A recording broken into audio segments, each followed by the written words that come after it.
creation. A world on the brink. In the age of sorrows, dangers abound, and cataclysms loom on the horizon. But it is not without heroes, the exalted. Those chosen and empowered by the mightiest of the gods are all around the world. They have, and can, pull it back from the precipice of oblivion. That is when they aren't too busy fighting each other. Now, chills as aura. Oi! Shut your mouth and look at my ward! Korak as Lythander? You see, to make the perfect orc pesto, you first have to chop off their groin. Then you slightly salt it, because there's already a lot of salt down there. Then you want to put a bit of sugar on top, and then you get a nice suckling flavor. Alatos as Gavel, the hammer of the Yozi? Feed me, Seymour. And Gamer X as everyone else. Okay, put a stop to the music, stop the intro bit. MasterCard and Visa are being absolute assholes right now to payment processors in regards to censoring LGBTQIA content on both Steam, itch.io, and God knows where else. If you have a moment, please call any number of support numbers you can find, send angry emails, reach out to these people, because the only way we can keep ourselves safe in these times is by forcing corporations to stop clamping down on free speech and allowing queer and other marginalized people to exist. Thank you for your time. Now back to our silly elf game episode. I will make the gnome fucking the mountain story. I will! Must band together to save the dreaming sea, and perhaps reality itself, from the greatest that creation has ever known. Payment processors. All this and more on FateBreakers. Caw. Jokes about payment processors aside, capitalism did in fact make it to the underworld. The inventor of capitalism did take it with him in death. He's an asshole. Can I take Ronald Reagan with me too? Oh, he's already down the 9th circle, so... Yeah, unfortunately, he's one of the signatories in the Stygian Pact. Last I checked, he helped the, He helped the Death Lords depose the dual monarchs, if memory serves, to take over, capitalist, things. Banana Republicing his way through the underworld. Oh no! Donkey Kong! Don't worry, I know Hunter S. Thompson will get him. Hunter S. Thompson and Donkey Kong will team up together to save the underworld. Gotcha. I would pay money to see that.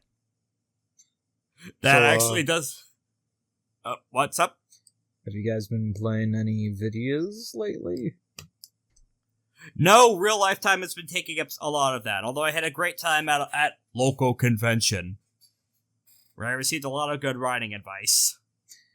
I see. I've been playing some yo-yo by that Pipistrello. Oh, nice. Chills, obligatory food segment. What were you eating earlier? I was eating mashed potatoes with ground beef, and of course the traditional rice and beans from my home country. Sounds pretty good, actually. And your functioning payment systems. Why, hey! Are they? If my body didn't automatically reject mashed potatoes, that sounds pretty good. Why, hey! I was just about to ask if you had a funny anecdote for the episode intro, but there you go. Alright, I hope that picked up, because I did it. Oh, you played a funny music note? Nice.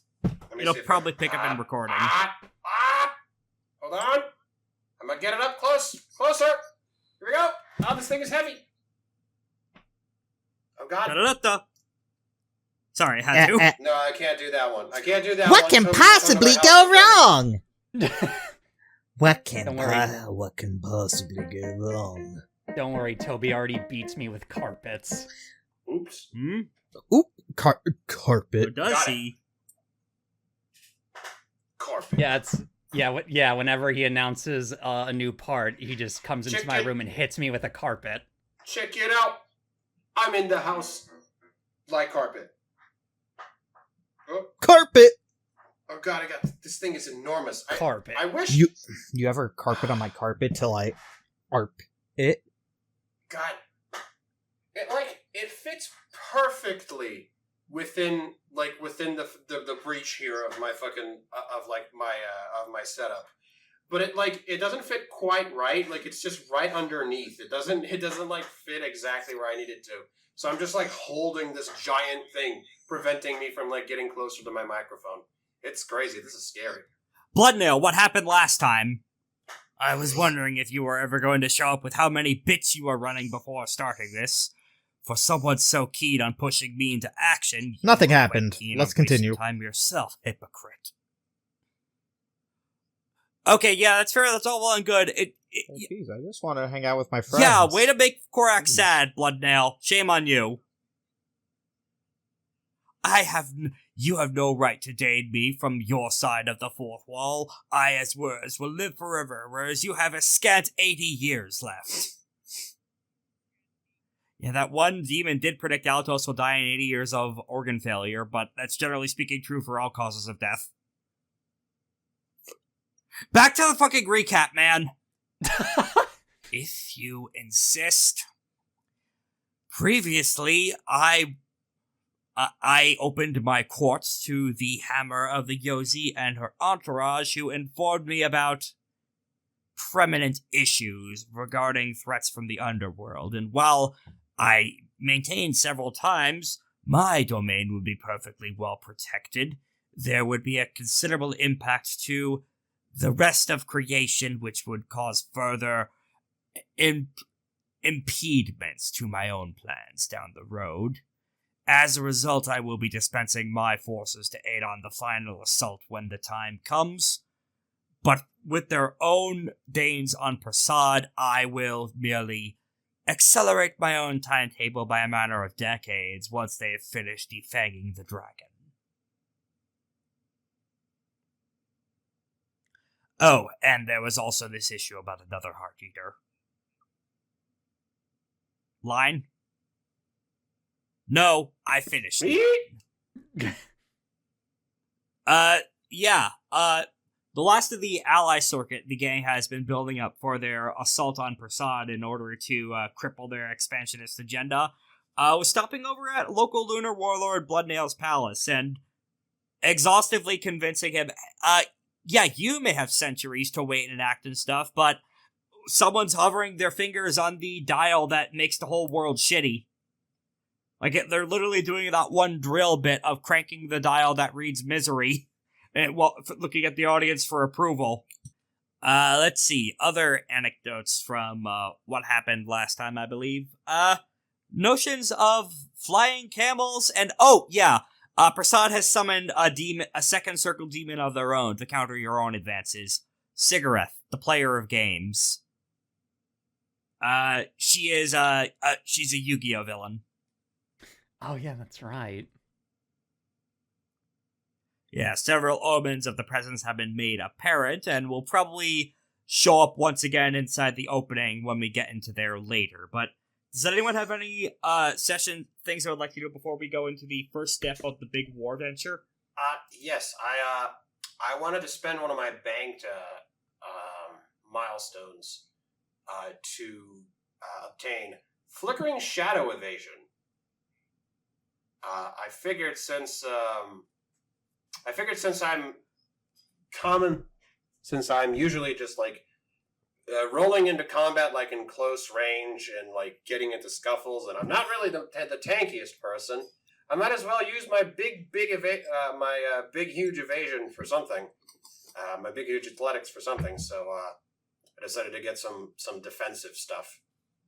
Might be good to like try and find some more defensive charms for integrity as well later down the line, so I can avoid social influence as well. Yeah, that does check out. Oh, right.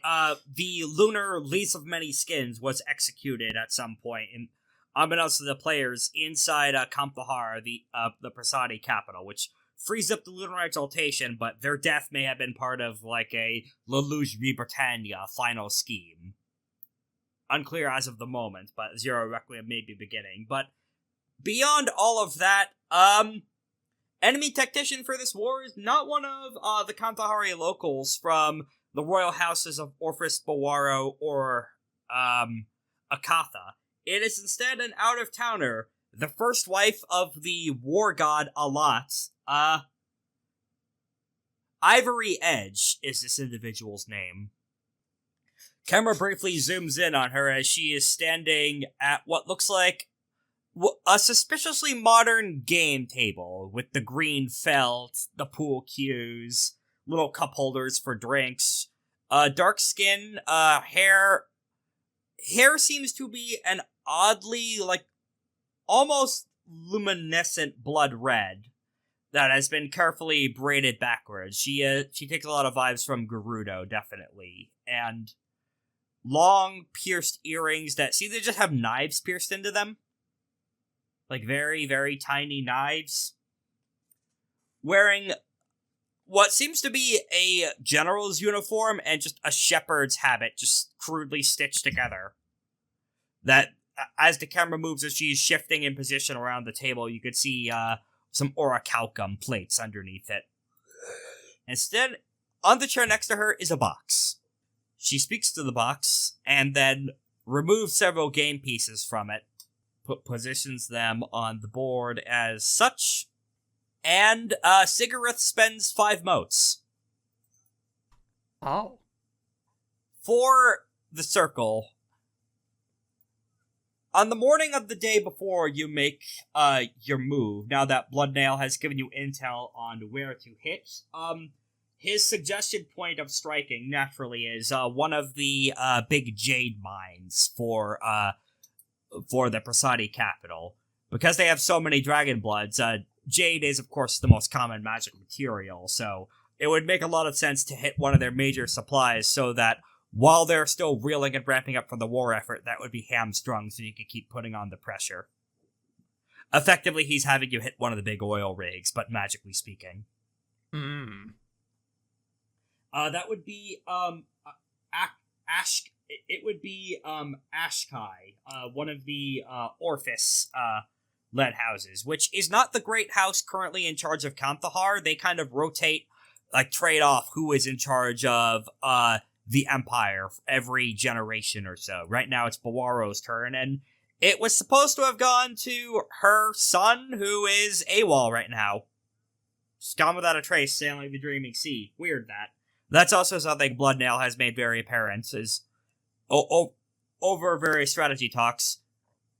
The main reason they might be in a better place than I anticipated for striking is their heir to the throne is missing, and the Tanist has resorted to using the age-starving Cordial in regards to maintaining her political hold. The vultures are currently circling, as it were, so your element of surprise might prove the deciding factor in terms of achieving your goal. At this war table meeting, Stargazer just kind of leans over. Oh, by the way, I forgot to mention, you're supposed to mix that powder in with drink. I did that, but thank you. No, I remember in the last session, you guys both just snorted the whole thing. Oh, did we? Oh, good. Not snorted. Definitely just put it all in my mouth and feel...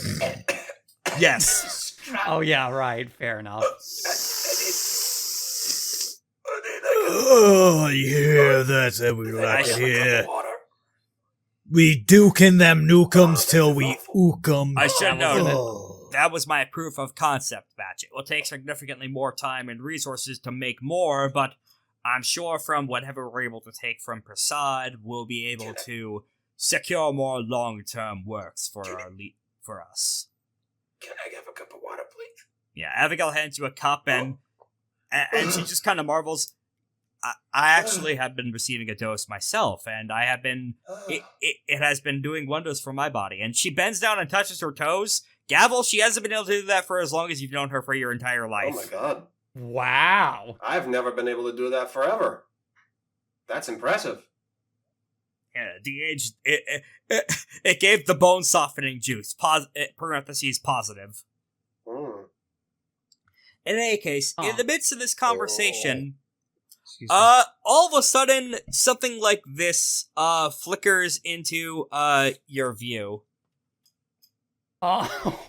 All of a sudden, while you're sitting there in the strategy meeting, you see fluorescent shapes flicker into view around you. What appears to be grids on the map of the Dreaming Sea that Bloodnail has laid out before you. Several pips that appear to be representing you and your troops, and is that a points tracker? Jarvis, Someone increase the font size of all these people's people's Excel sheets to 36. Yeah, just as you are sitting, just you just sense like flickering in around you is just a fucking strategy display. Like, this is shit you would normally see represented on a map, but you're seeing it behind your eyes.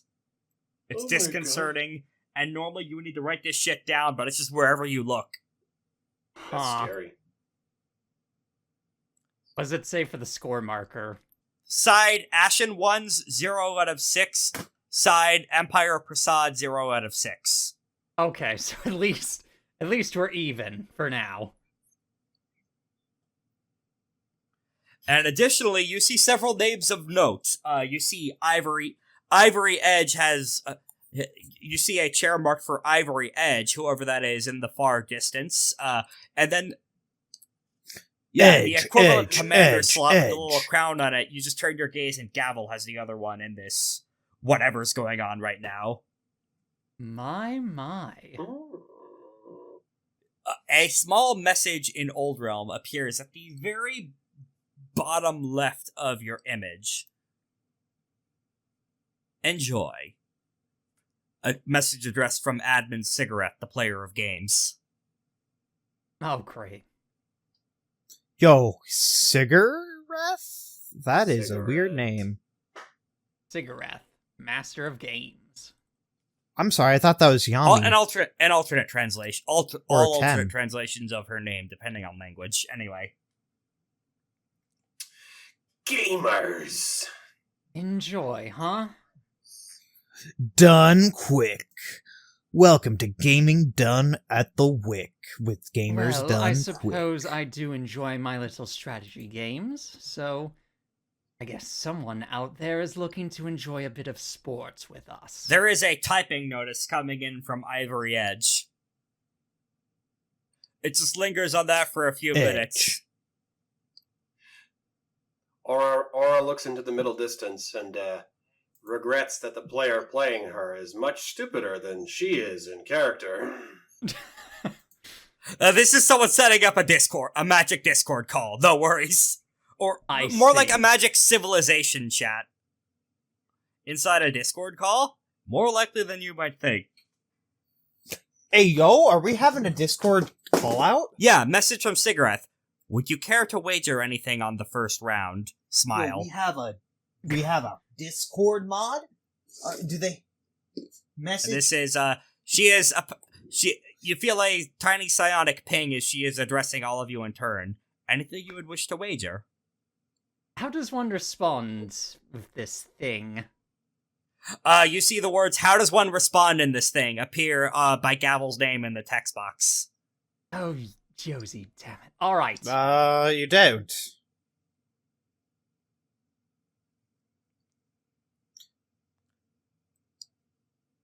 What is pie? If you have any baked And goods can I- on you, I would can I gladly wager accept it? those. I have not eaten in quite some time. If I win, then I will take all of the red bean you cake can have mushrooms this- you have in existence. You can have this then. pie that you can have And this if red you- bean cake that I made. Very well. I cannot. I'll offer that. I'm not one for low stakes gambling myself.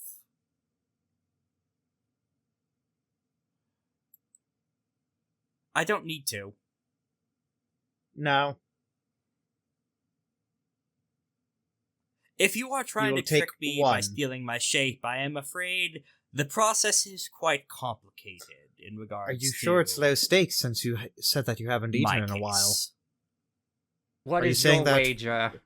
Yes, but that doesn't mean it's not low stakes. I am merely the facilitator here. I set the Oh. counter wager, not the initial. I see. Edge is still just fucking typing.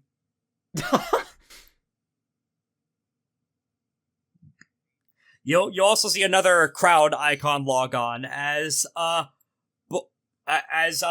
Tanist of Kantha, the Rani Satrap of Kandahar itself appears to have just fucking logged on. Edge. Oh. Yes, I am scrolling up into my notes to find the name. Yeah, Borano Maharan Rohavin. That's a heck of a name. Let's see. I'm just gonna go type that out. I was about to say, can I get a spell check on that, please? But it would appear... Rohavin for short, because we can't say all these names in full every single time, no matter how funny it is to talk about the Princess Magnificent with lips of corals and robes of black feathers full title every time we address her. But what do you mean? We have to. Oh, we have to always talk about the Princess Magnificent with lips of coral and robes of black feathers every time we talk about her? Yeah. Alright, Korak, what's her name? I don't know. There we go. Just like Buaro Akbar Malik. Yes. Same clan, different family branch. Yes. And there is a small notice. She does not say anything, but there is a notice and what seems to be like a game interface of her assembling a hand, like you would in Mahjong. Oh, And no! No! And she, Oh, good. Out! And she spends, Out of this house! And she spends 10 motes. Out Oh of my this... goodness. Okay, Rex. Rex, I quit. I quit.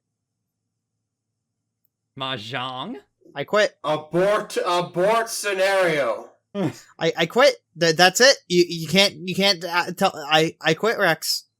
Nothing you can say. You're not literally playing Mahjong. I was using it as a framing device. No. You can't do that to somebody. I'm traumatized. You can't do this to somebody. I was about to say, did Yakuza 0 scar you with Mahjong? No, or the something? Mahjong superhero scarred him. Oh. Shout out to Yes. Sanabozu.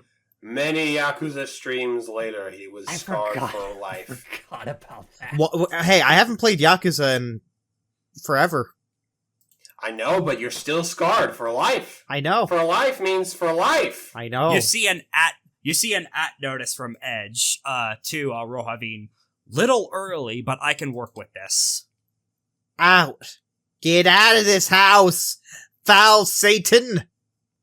Would you like to pay 1 mote in order for a gameplay tip? Asks Cigarette. We aren't playing any games. Get out of here. Gavel will spend 1 mote for a gameplay tip. Shoe fly, you don't belong here. Gavel, you have unlocked the match time limit. Oh! That's not a tip at all! But alright. From the exact second that, Rohavin spent that massive fucking, mote expenditure, there are 108 hours. Oh! Oh, that's not as long as one would expect. Alright. 108 hours, that is about 4 days-ish? No, a little more than 4 days. Right. Scary. 4 days and then some. Yeah, just the fucking world ends with you timer, but way longer. It just shows up. This can only go well. What can possibly go wrong? Would you Sure. like to wager anything? And this whole time, Bloodnail has just been staring at you. I take it you're using some kind of magic I'm not familiar with in this case. Tell me, what do you see? This is only you guys that are seeing this. Oh. Dude knows that you're doing something and not just disassociating off into space, but Oh, the that's exact where they're wrong. I'm circumstances are not clear. disassociating right off into space. Gavel's going to put her hand and hover it over her mouth and turn to Bloodnail. It seems we're... you figured out how to mute the mic. Nice. Excellent. It The seems... mill mic. I figured it was either going to be audio or visual, and I'm glad I got right on the 50-50. It seems we're interfacing with some sort of strategy board, for lack of a better term. There's Right. some sort of written correspondence that's translating what we're saying and being put on to, well, those who are connected to this. Gavel glances over at the screen and sees that her words are not being recorded. And it seems that it goes based off of whatever this kind of magic is, can see for my mouth. Yeah, Somnia just kind of apparates in. That is what... I've seen Cigarette do that once or twice when we've played. The issue being is that she needs to be closer to you, normally speaking. This is a massive extension of her kit. So it would seem. Well, to keep you in the loop, she's asking for us to possibly wager something, should we so desire. Somnia, she doesn't have feet, so she can't take a step back, but she still, backs up accordingly. Be very, very careful if you decide to take her up on that offer. You could win wondrous things, but you could also easily bring yourself to ruin. Her powers are to let you wager almost anything on a game. And return you something of equal value. Would she try to have us wager again, should we decline this time? She is a glutton when it comes to games of chance, and her I've never known her thirst to be slaked for such. So yes. Gavel slowly looks over to Stargazer and smiles. Stargazer just shaking his head. No, no, no, no, no, no. Fine, I won't. Gavel uncovers her mouth.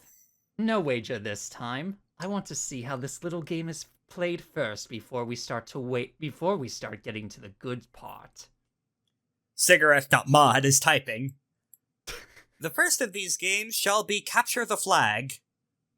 Well, she wouldn't literally say that, but she would pronounce it as the first of these shall be seize the mountaintop glorious.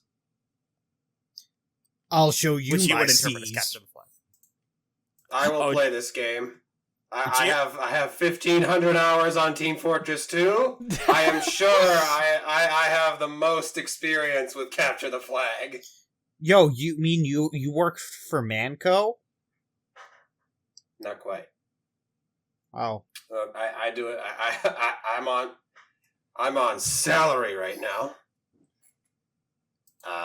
For Manco. All right. I saw my read till I. Before we go into this, you first. Sorry. Ooh, I used to put for an in-character response. I'll be like, "Ooh, seize the mountain glorious." I used to play this all the time back back in my youthful days. Interesting. Run then all would across the prairie. Would you care to throw anything on the table then for the bet? Well, I do like a barter. Well, I do like myself playing for fun. Let's see. What do I have? Can I wager the moonbow? Yes. Can I wager Aura? No, she's not yours to wager. It has to be something of you.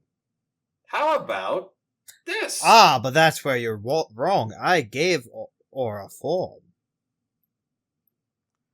And I'm like, and I summon a copy-pasted screenshot of the moonbow appears in the chat.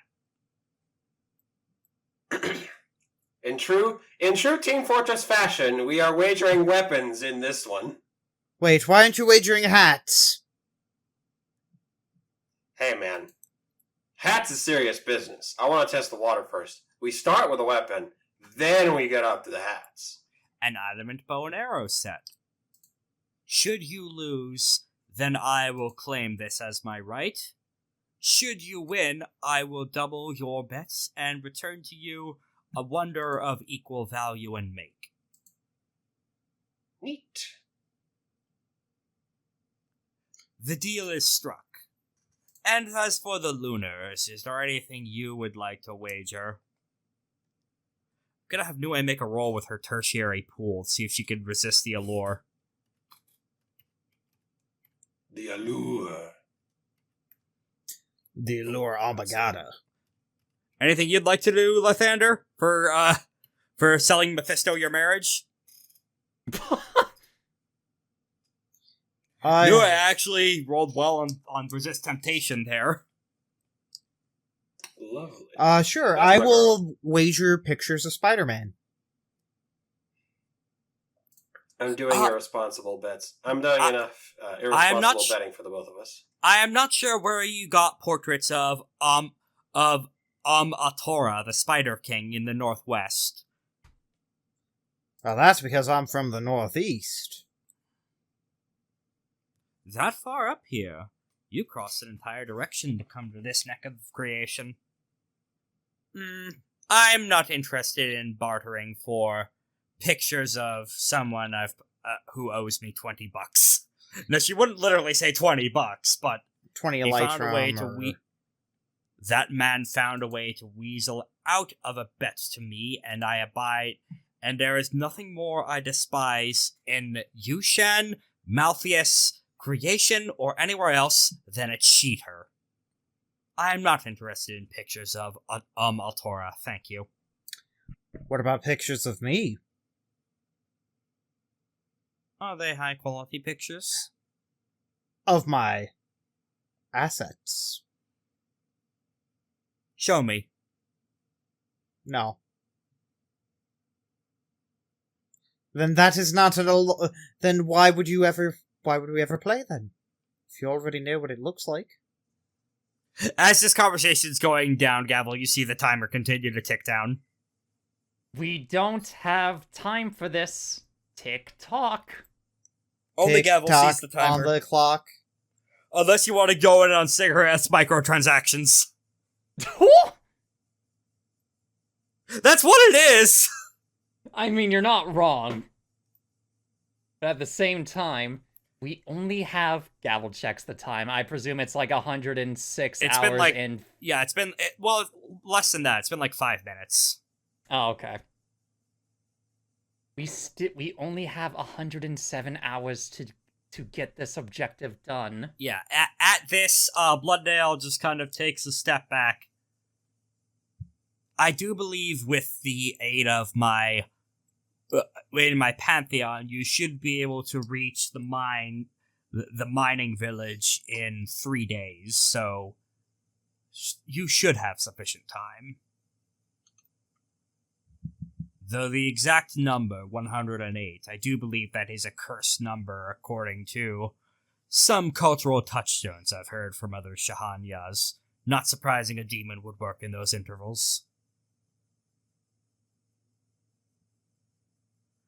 Nue does appear to genuinely consider the offer for a few moments, but if I bring that onto the table, then losing it would completely...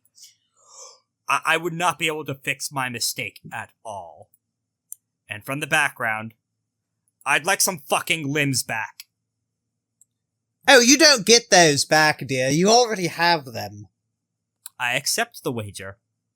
Oh. Should you lose, then I will remove your ability to use prosthetics of any kind via infernal curses.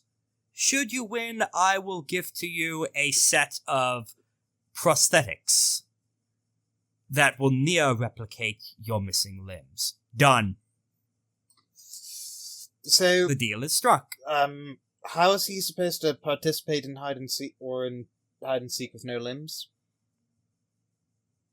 Remember when he almost headbutted his way through the best martial artist in reality? Listen, I am just trying to say... how about you show him the limbs that you're going to be giving him so that he knows that he has to play for them? They would be comprised of one of the magical materials, but I am loath to spoil the surprise. Yes, but then how are they supposed to play? Very well, here. And there's a picture of 3 doors. Oh. You may choose one of these doors. Behind one there is nothing, but no, I'm not running the Monty Hall bit. Let's record that alone.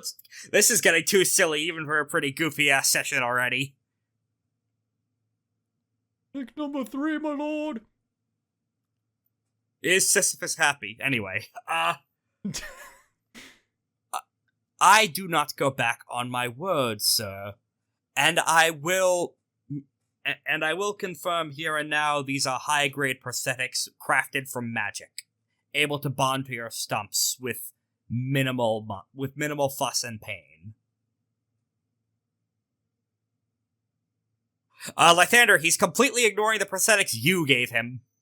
Just wanted to let you know that. I know. Huh.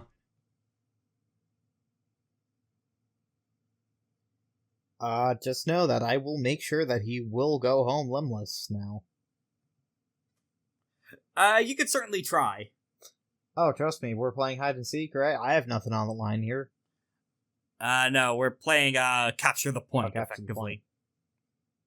I mean... Yeah, capture the Jade mine. Did anybody bet anything? Yeah, Aura bet her secondary artifact moonbow that she got from the Shampor arc. Okay, so we are going to lose that bow then, so that he can never get body parts. Got it. I am very confused as to your priorities, sir. Now I just want him to suffer. Ah, okay.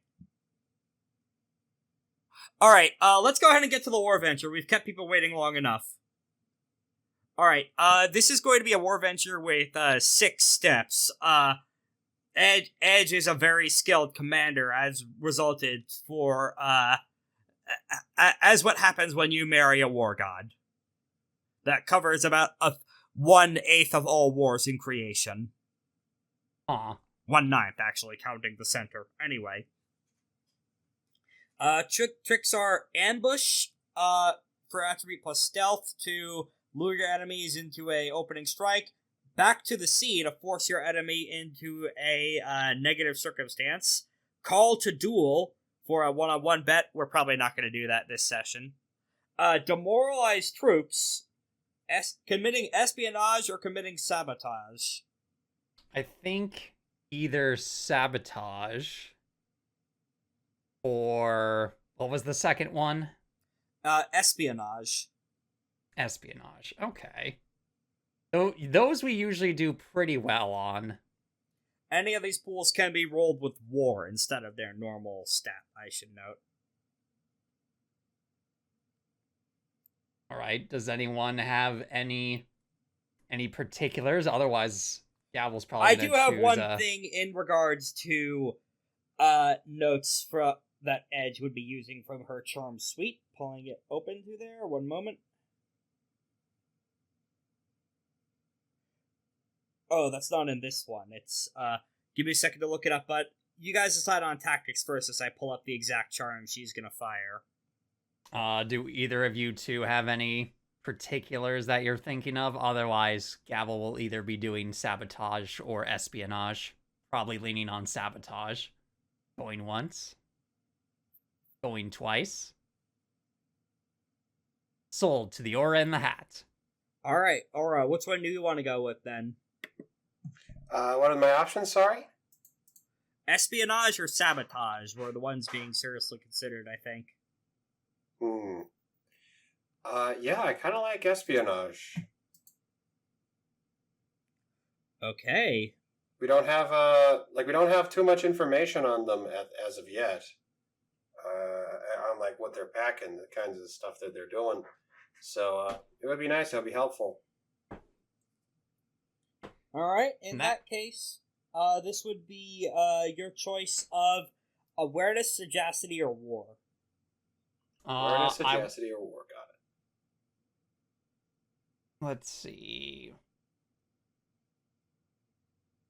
I will roll war, and I will use an excellency.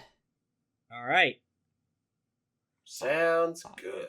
Yeah, before I do this roll, I am finding the exact charm because, as an exigent, Edge can poach charms from other exalted types that fit her theme, of which a good amount of war charms do.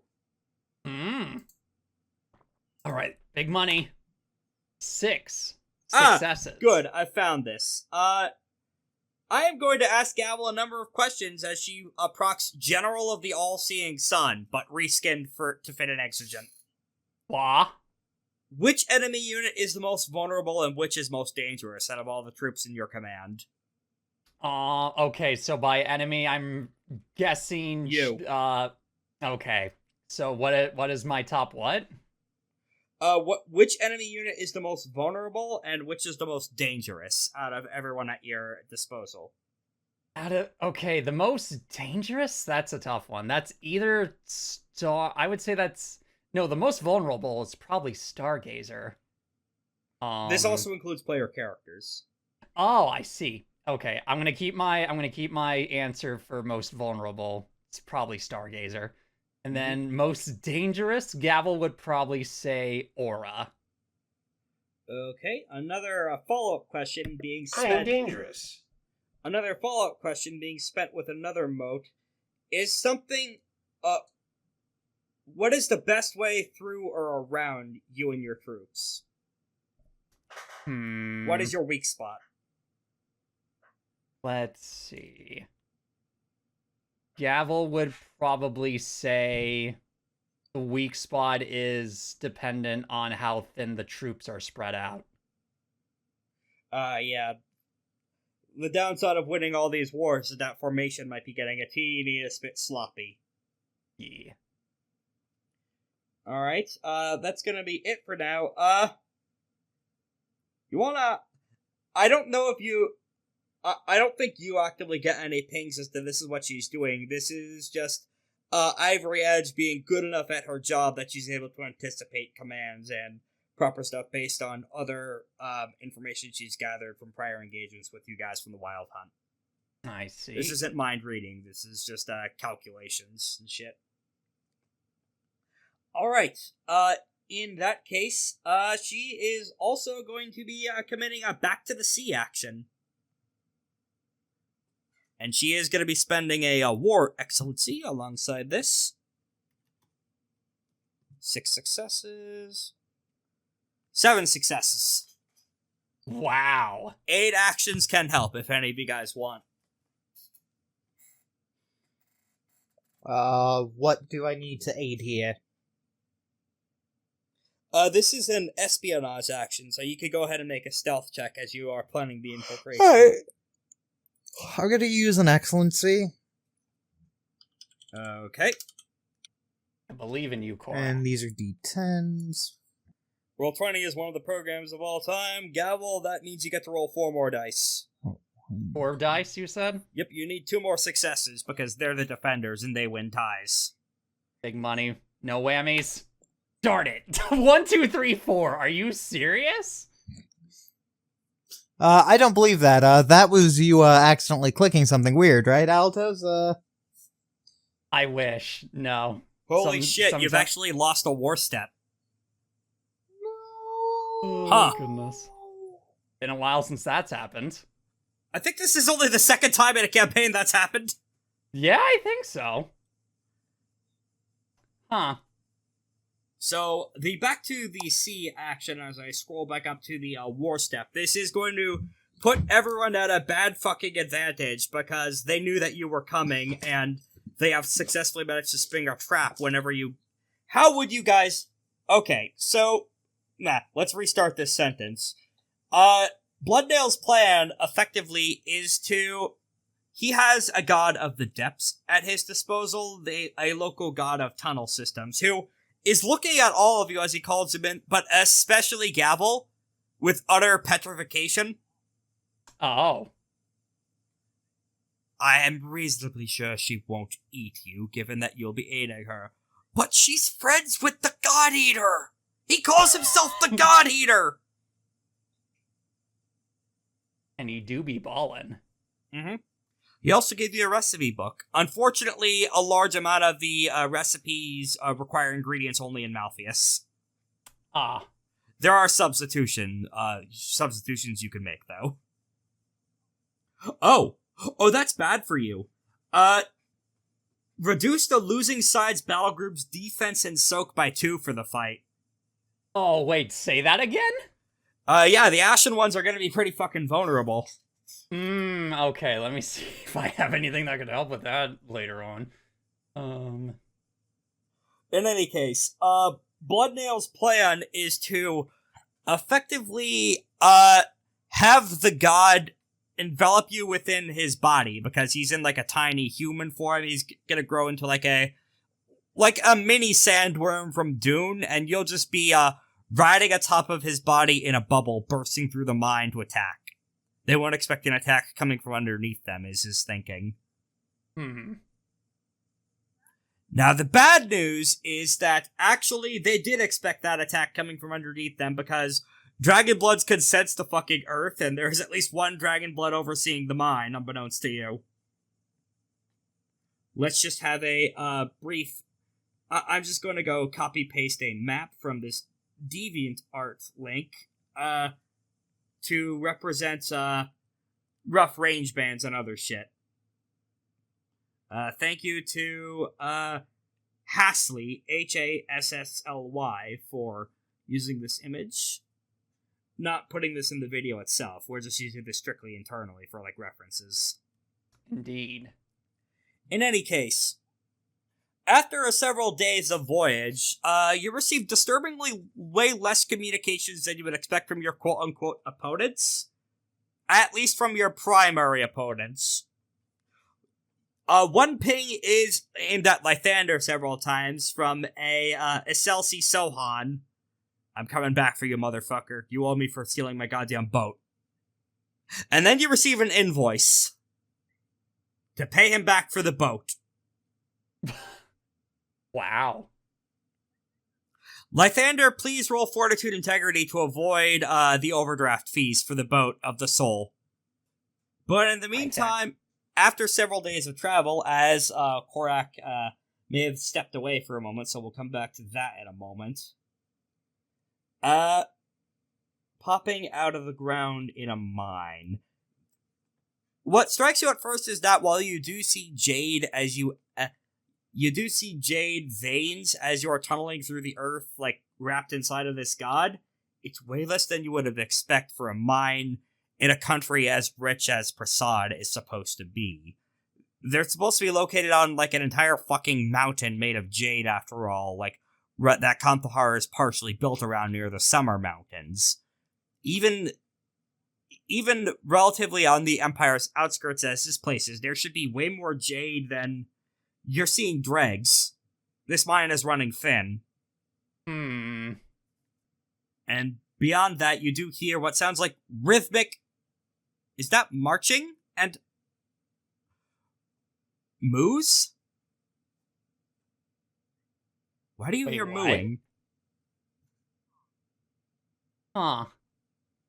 Are there any other preparations or strategy or questions you want to ask via using essence stuff?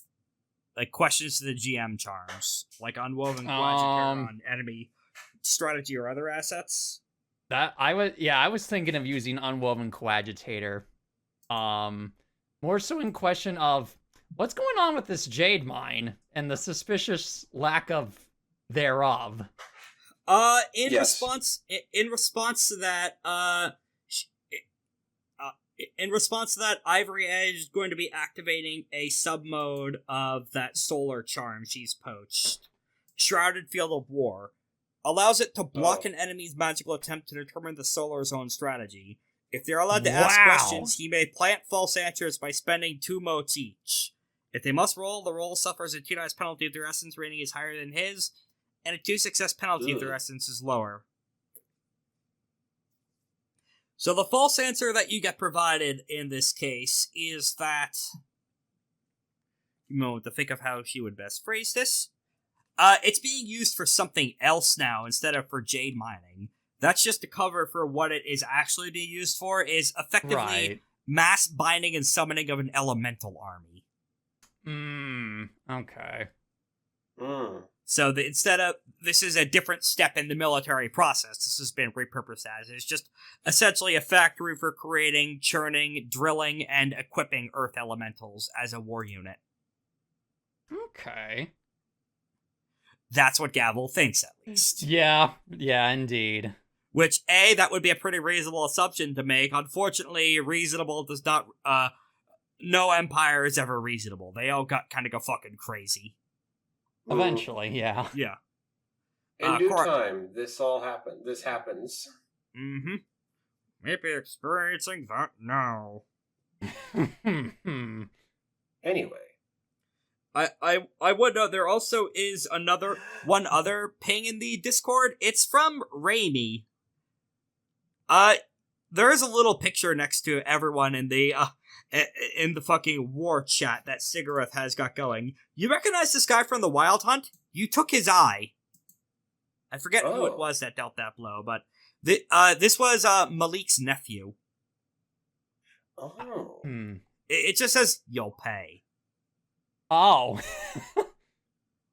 And disturbingly, he appears to be right above you. Oh.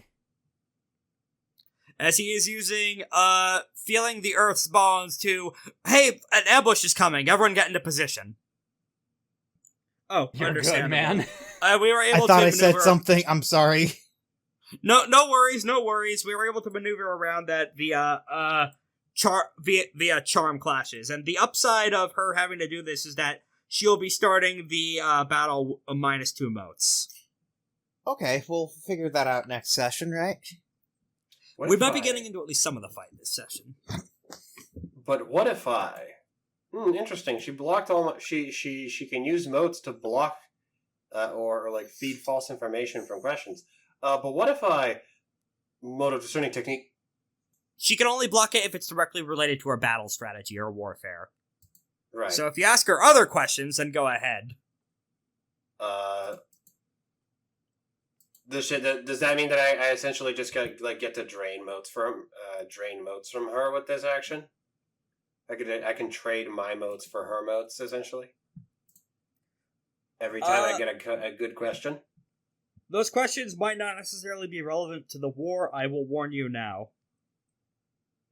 I know, but you said that I can make up new questions. Yeah, for the spirit of the charm. Yes, but if any of those are directly related to the war, her power to feed you false answers can kick in. All right. So, do we know the true purpose of this mine in character? No. Okay. Good. So that is one of the questions I was thinking about asking. Yeah, as you're doing last-minute preparations, Gavel informs you that this is effectively an enemy garrison rather than a mine. Right. If you want me to, you can keep thinking as I navigate the establishing shots of this battle and the input. As you guys emerge from the Earth to find yourself surrounded by...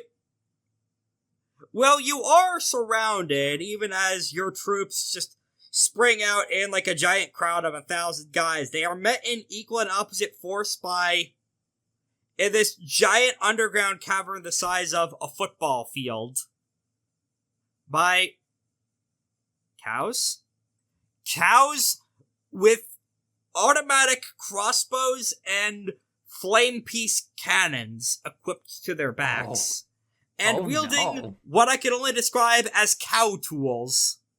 Yes, like that one Far Side comic. Huh. Stapled to their horns and other weaponry, and they are all shining and made out of pure anima. So this is the virtuous mission. Got it. This is what I must face. You see the aforementioned shepherd/war woman at the very top of the mine, and let's say that you guys appear in the center near that spire, and she is overlooking you from the precipice near that bridge at the south. I see that rumors of your death were greatly exaggerated, Gavel. It's Gavel Hammer of the Yosi to you. I'm Luigi to you, Mario. Regardless, while you are impressive to have found this place and a point of infiltration we were not able to fully get ready for, I still have the ability to conjure my husband's bounty. As the cows all load their weapons and prepare to go. But before any of that, there is a figure who emerges from a wall. That kid from the Wyld Hunt now sporting an eye patch and looking a lot more haggard, dirty, and miserable. Like, think tragic haircut era Zuko. Oh no. You.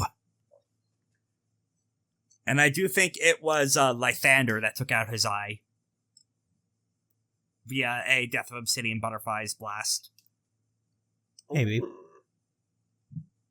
Yeah, he is glaring at Lythander with sheer hatred. Understood. Alright, let's see for a minute. First question, related to the game, actually. I actually want a straight answer related to the game. I don't know if this is something we're going to be... I don't know if this is even something that I can ask them about. Okay. But it would be interesting if I could have an understanding of their where their version of the game is going to be. Like, I want to know, where are they planning to place their flag? This is the point to capture. Where is it? I can't see it on the Roll20. That's actually the factor. If you want to spend that mote and finalize that to find out what exactly, actually, that would qualify as war-related enough to her to cede a false answer. Alright, and is there any way that I can bypass the false answer? Do you have... If it's a lie in respect to something you care about, then yes. Games. Do you like games, Sora? I mean, I was the first one to immediately suggest partaking in the wager. Alright, yeah, I sure. like Go games. ahead and make a fortitude plus your choice of integrity or embassy with a 2 dice penalty. Alright, and then I will, hold on. I know I have something for this. Something toward which I have an intimacy. But to masquerade as something toward which I have an intimacy. I'll phrase it in this way then. Do you like industry? This is a mine, after all. Do I like industry? You are a businesswoman. I am a businesswoman. Not a big fan of industry, though. In Actually that kind case, of lukewarm on industry. then no, I don't think you'd be able to use that lie detecting thing. This is not a social influence action. Not quite, no. No. Not an instill or weaken action. Although, Not persuade influence. Oh. Edge is going to spend another mote for Generally All-Seeing Sun. What is the enemy commander's next move? The very first second battle breaks out. And that's directed at Alatos. What is the next move that Gavel would do? Yeah. Form a wall. Protecting who, though? Protecting, let's see, who's with us besides obviously us three? Yeah, the core trio. The Ashen Ones and Spider.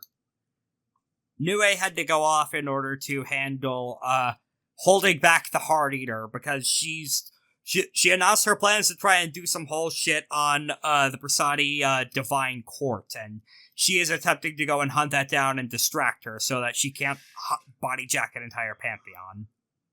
Then unfortunately for Spider, Gavel would probably just have the main three, have a wall formed around them. Alright. Alright.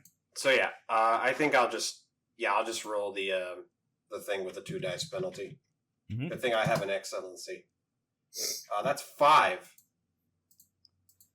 That does beat her resolve. Nice. So, remind me what your initial question was? Where are they likely to place their flag? Trick question. This isn't actually their game objective. They have a different victory condition. Oh, which is? Blowing this whole mine up with you in it. Wow! Ah, okay. Then This what is a I'm trap. What I'm looking for is ways to stop them from blowing up the mine. Got it. Unfortunately, as this is happening, a third figure is making themselves known purely by the effects of how brightly their anima is going. They appear to be almost iconic, walking in from what appears to be a little outhouse set up at this section of the mine, because even Exalt seem to take a shit sometimes. As he is carrying a massive fucking big-ass Buster Greatsword, Diclov, with like a hearthstone in it and everything. By his side, what appears to be a fucking pirate. Arr, ye scallywags, you'll be dealing with Orphis Madusk Sybil today. I be the overseer of this mine at the moment.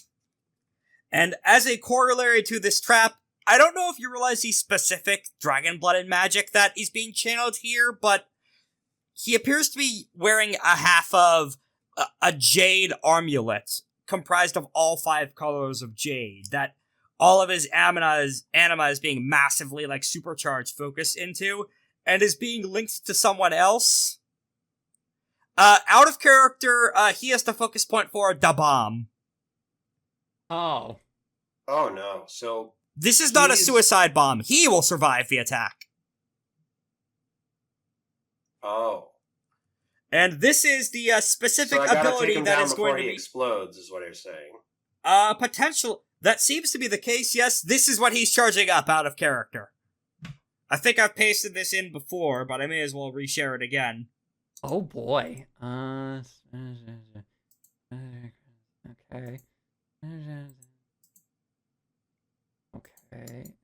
Okay.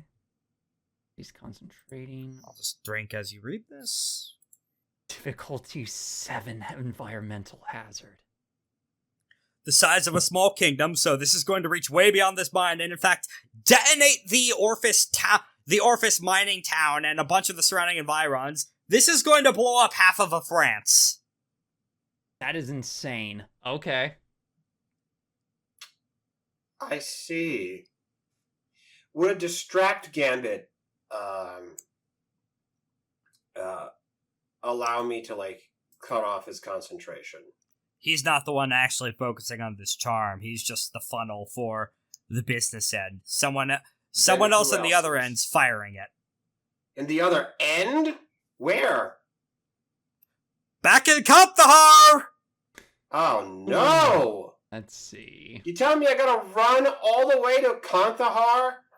And thus the strategy becomes clear, as to just wipe you all off the fucking map with a massive bomb without even engaging in combat. Oh no. The gun devil has entered the chat. Oh no! Oh. Also, I'd like to put out the line, you no longer have backing because I have destroyed your society, as a wonderful bit of That's writing. pretty good. Yeah, I like that. As the camera briefly cuts back to, the Rani Satrap herself, every single aspect of her glowing with essence, charging this fucking thing, with the other half of the medallion around her neck. The president is activating the fucking nuclear keys. Oh no. And yes, she is in exactly the, that one image of low-tier god with her eyes crackling with lightning, of course. Anyway, so Mr. Pirate is about to keyhole you, unironically. Anything else anyone wants to say before we step into the fight? No, you. Understandable. Can I use sagacity, like a sagacity trait to reverse this? I could give you a sagacity check in order to discern a countermeasure, not necessarily reversing it. Okay. And you have an intimacy towards the caster of this charm, stolen from, I think it was Gnosis, so add a dice because of that, because you have a toxic relationship with her. Holy shit! Oh my goodness! 15. No, you used all your 10s now! You'll need them for later! 15 successes. That's no That's good. insane! Or, sorry, 14. You were explicitly warned about this kind of charm. This is effectively the strongest weapon a Dragonblood could use, and even then, it takes like a year to be able to build up the juice required to do this. Or, more accurately, this is a once-per-story charm. Okay. Effectively, in regards to ways to cancel it, in theory, it should be as easy as, distracting or interrupting the caster. Normally, they need to be able to see what they're gonna nuke in order to do this. They are getting around that by effectively doing a magic drone strike with this far-seeing amulet here. Disrupting this at this stage would actually be a little complicated because, yeah, you could kill this guy and break the chain and stop the absolute directed strike from going off inside this mine. She would still be on the other end focusing the ability, and it is in fact a pretty non-zero chance she has secondary beacons set up for this. Oh, I was gonna say, can we destroy the beacons? But you answered the question. If you could find them all, yeah. The upside of that being, you know that this takes a shitload of time to charge up. Time about corresponding with the hours left on Gavel's clock. Really? Okay. And there's another message in chat. Lythander, would you like to make a wager on this? I mean... As the DraftKings app forcibly installs itself into your taskbar. Sure, I'll wager you take the damage if we lose.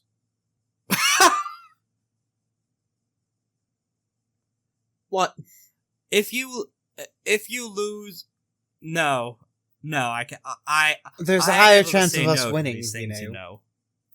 We have a more than... Not necessarily. We have won every encounter. As the cows are closing in on you.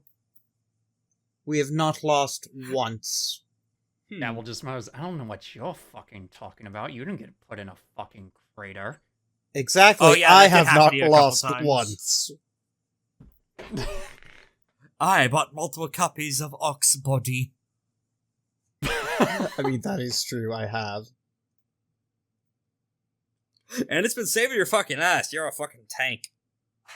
Anyway, we should be at least good to Figure out another question I can ask. Oh, okay, go ahead. Is there any way for me to cut the connection between the focus of the bomb and the bomb's caster? Between Rohavine herself. Give me a moment to think that over. Give me a moment to think it. Do you have any tools in your kit that can sabotage specific kinds of magic or connections from distance afar like this?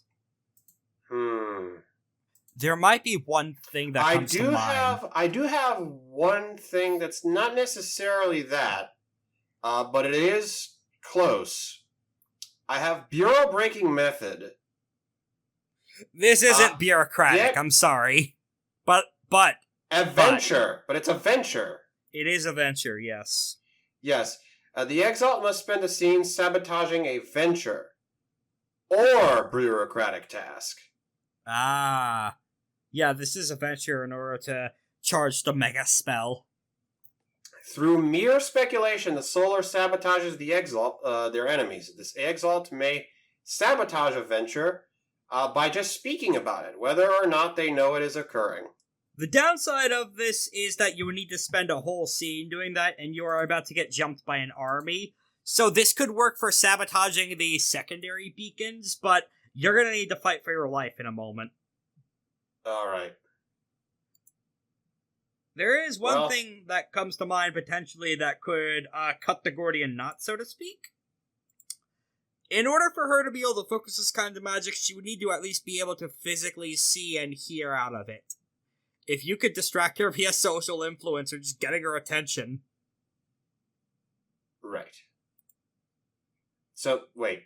You mean the caster of the bomb? Yeah, Rohavine. In Kandahar? Yes. You need to grab that artifact and just start shitposting at her. Do I have contacts in Kandahar? I don't. Alright. I'll see what I can do. What abilities can I use to annoy Rohavine? That's up to you. The only one with any experience as to what she's like as a person is Lythander via the memory shit. Alright, Lythander, you are in charge of doing that. Of annoying this woman. I am giving you carte blanche to be as annoying as possible for the entire remainder of the session. Are you sure about with that? gods. Via Konyozi, Lythander. Via Konyozi. Just out of spite for being told what to do, he acts completely reasonable the rest of the time. Via console, I am giving you permission. Well, Lythander, are you tired of being nice? Do you just want to go ape shit? All the time. You don't understand how Let him have it. everything has been grating at me. Every single day. Right that frown off your face, grumpy pants. You'll be stone dead in a moment. Oh, you think I'm going to die that easily?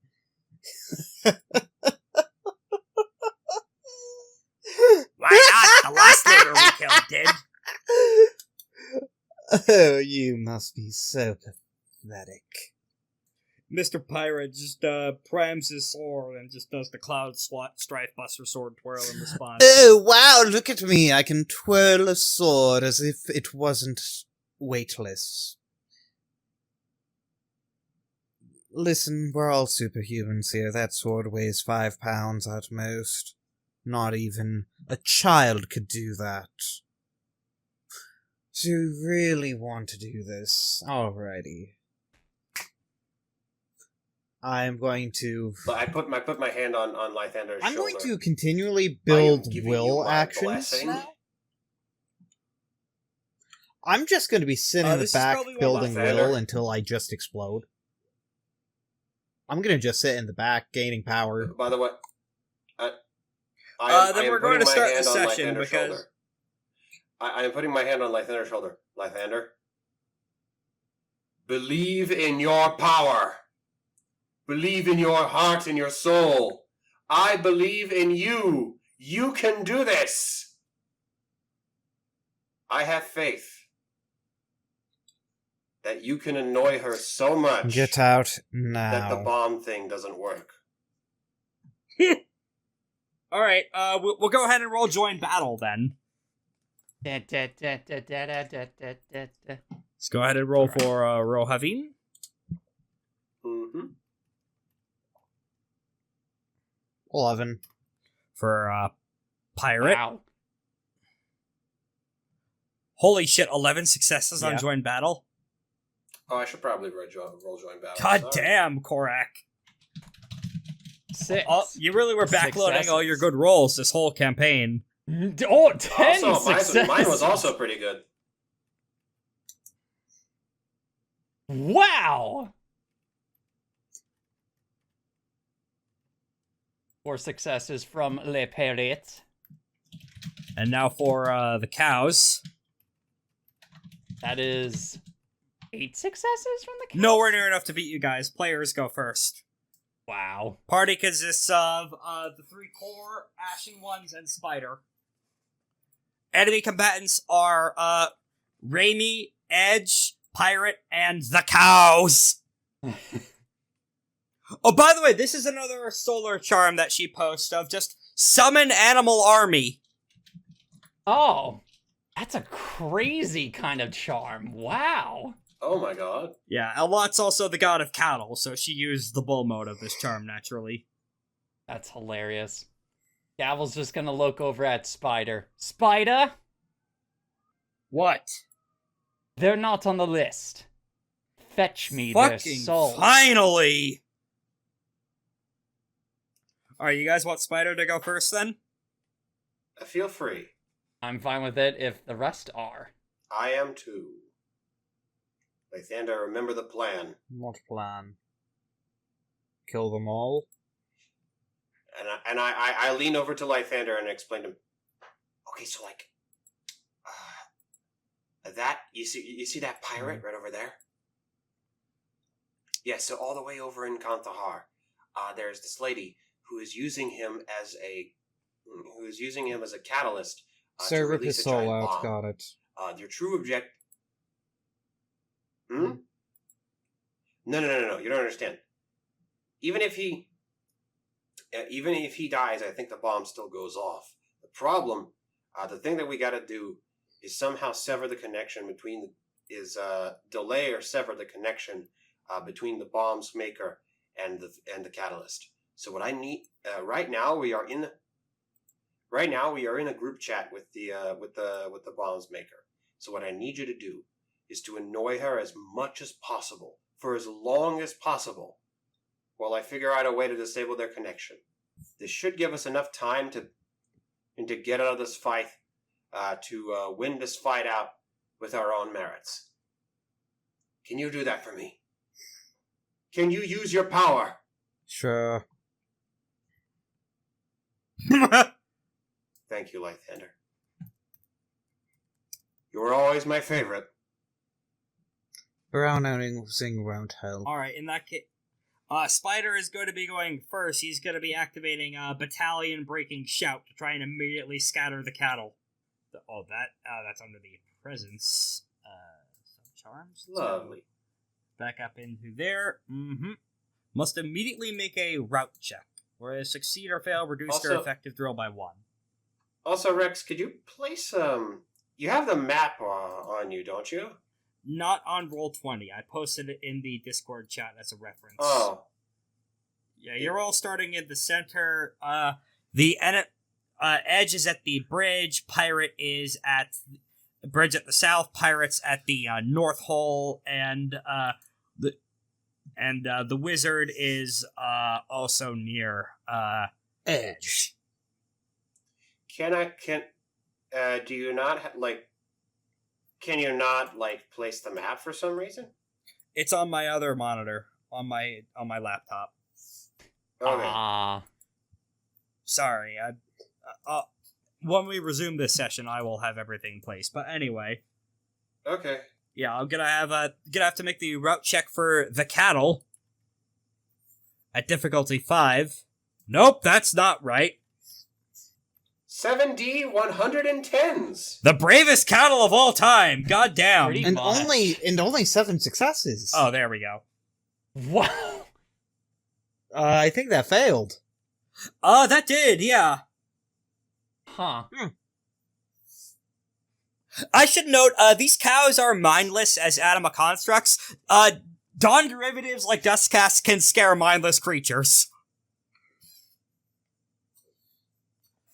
Yeah, so, immediately all the cows just moo in fear and disintegrate. They're just fucking gone immediately.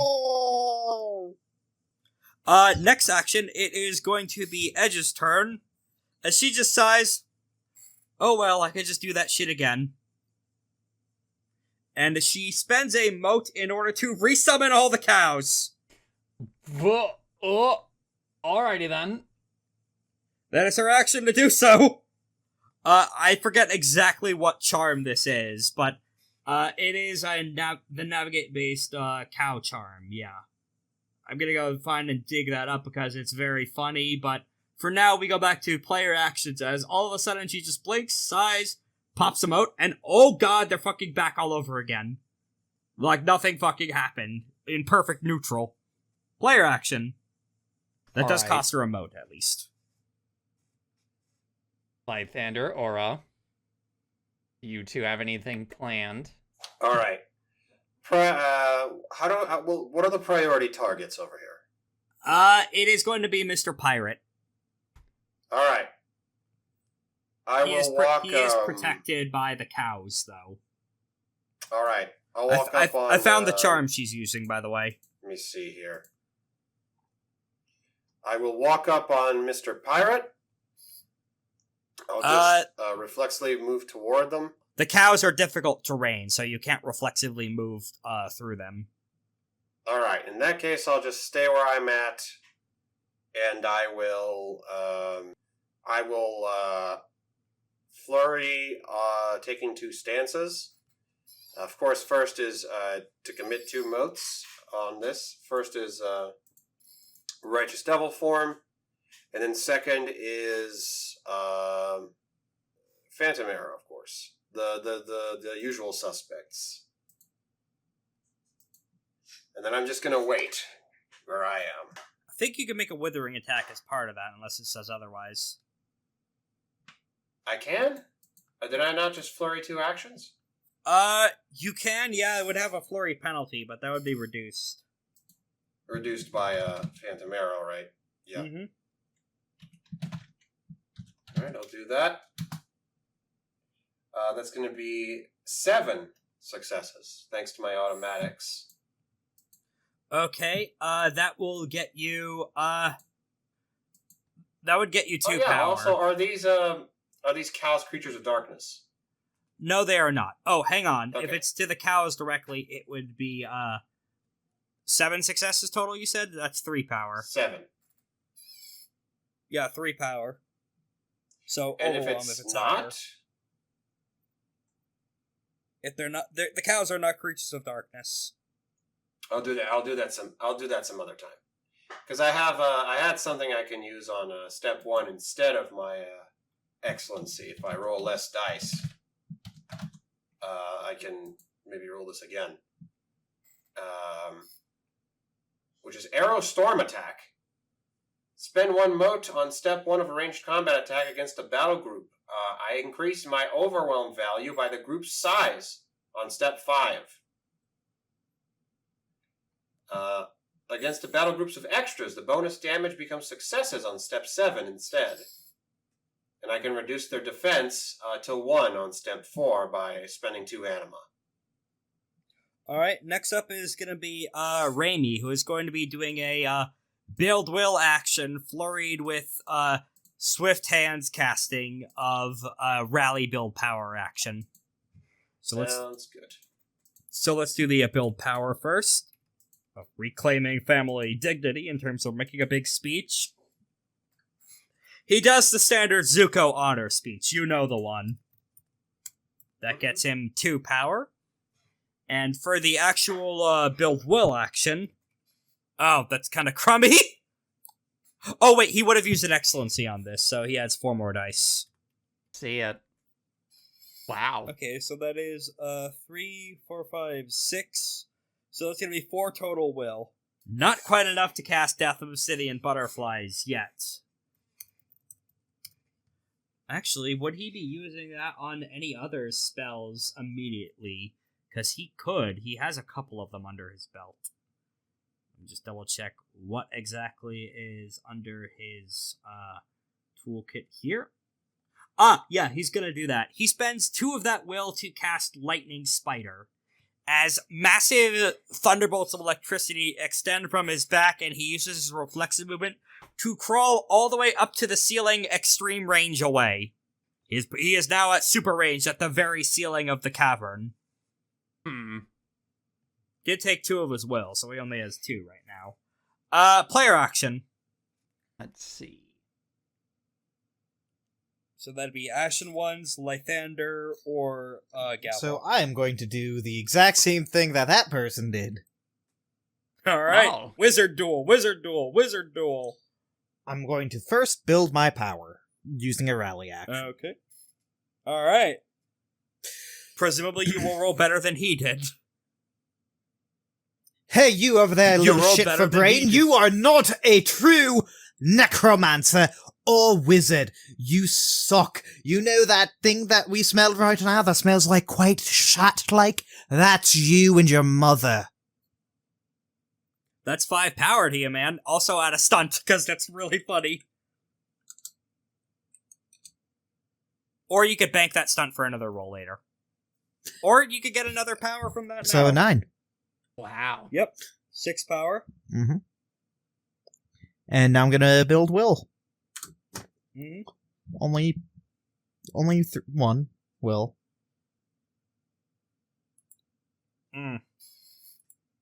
Unfortunate.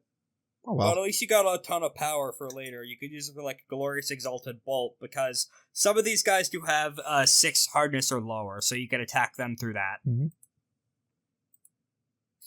So there is that at least for the next round.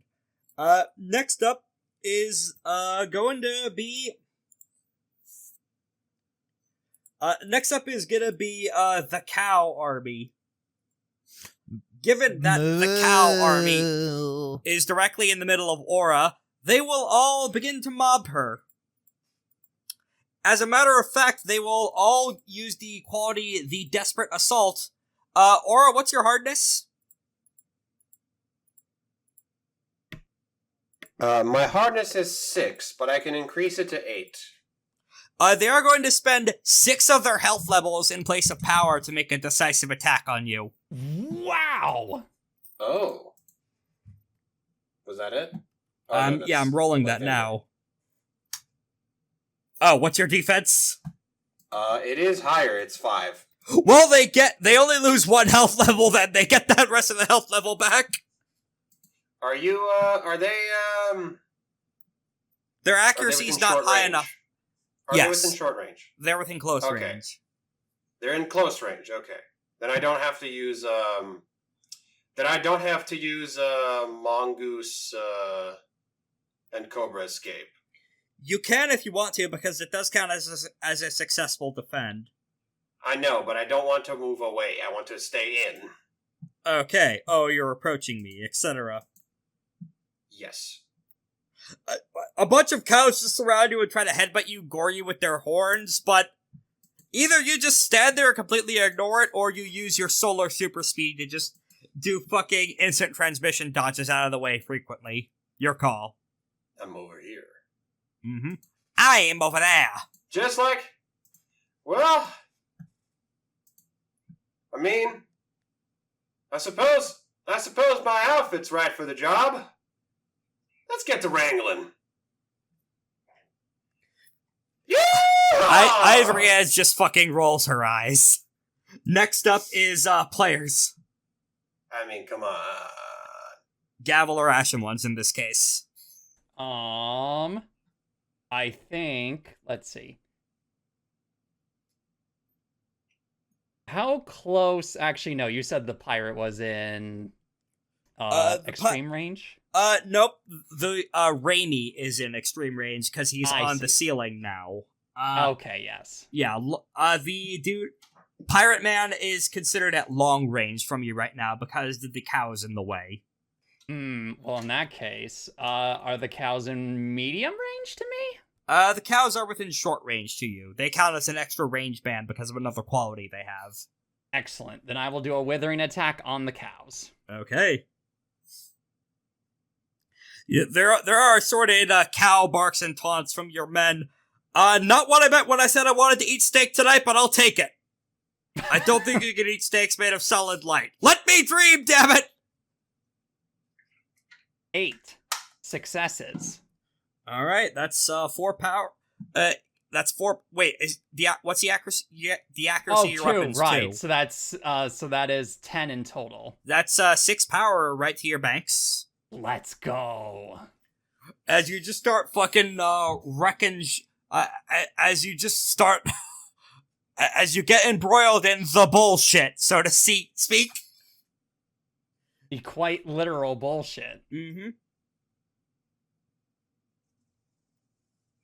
Wham, wham, wham, wham. Massive punches and projection messages as you duck in and out of the way of gores and swarms. Your purchase is still landing because these are material in order to be able to hurt you, but for now, for every cow you strike down, it's replaced by 2 more. It's the Hydra, but it's cows instead of snake. Yeah, the Cowdra. It turns out these cows are all fucking connected together. What the fuck? All from one uber cow blooming beneath the earth. Yeah. Lythander, let me worry about the cows. You take care of the old man. I'm only 100. Which is quite young for a Dragonblood. It's actually like a late 20s, 20-something, early 30-something for a Dragonblood, but whatever. Oh, so he's just in his pirate era then. Yeah, this is the vibe he's going with for some reason. Fair enough, Which is weird, because Prasad is landlocked. In any case, it's gonna be up to, antagonist action next then, I think. Yeah, so the only one who hasn't gone yet is, yeah, dude immediately up ahead here. And he is going to be, he's gonna be spending a mote on Arsenal Summoning Jester to conjure a big Jade, halberd and other armor and a cuirass in a burst of fire from the torch burning next to him. Giving him, giving him 3 power from equal to his essence as part of this action. And he is also going to be, what other charms did I give him? Let me just quickly check his micro sheet again. Yeah, he is going to be, comboing that with Unbearable Taunt Technique. Scrolling back into Pillars as to what that is.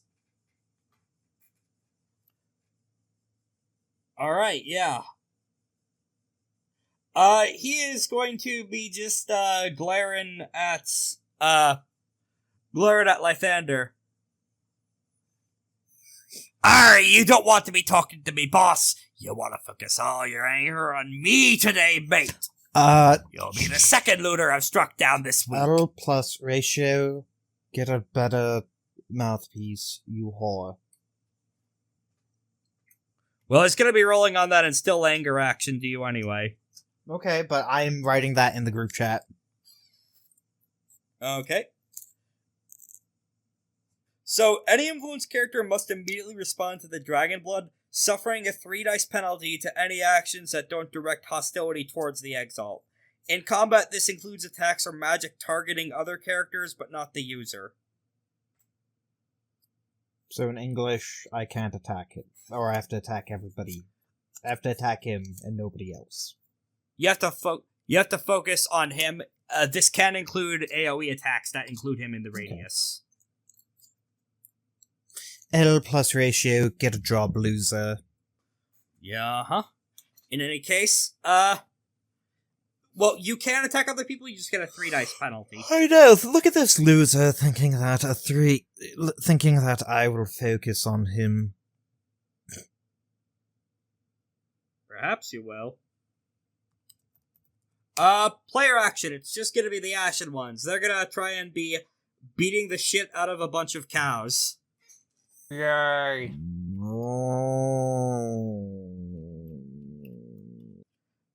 They do have accuracy that beats the cow's defense, thankfully, so they get their overwhelm of 5 power. Okay. As the cows, disturbingly enough, they appear to be the most competent enemy force they've faced in direct combat, even more so than the Wyld Hunt. These cows are drilled in fucking formation tactics. That's a surprise. Well, they were spawned by a god of war. Also true. In any case, that is going to be the top of round 2. Everyone, including enemies, gain a moat. Okay. Alrighty. Alright, players still get to go first. Who's going first? Well, I don't know. We have a lot of options. We have Spider we can doing have spider Spider go- things. Yeah, we can have Spider do things. Yeah, I was gonna say, did Spider even do anything last round? He despawned the army, and then, she just immediately popped it back in. Okay. Oh, we should let him do it again. Spider can't really move effectively on his own power, so he would need to piggyback off someone. Wait, actually he can. He has the prosthetics. Yeah! That he doesn't like using. Well, he's gonna have to grit and bear it and use them, as he is going to Spider-Man swing his way over to Ivory Edge. Just try and fucking tear her throat out with his I'm teeth. gonna call him a bitch.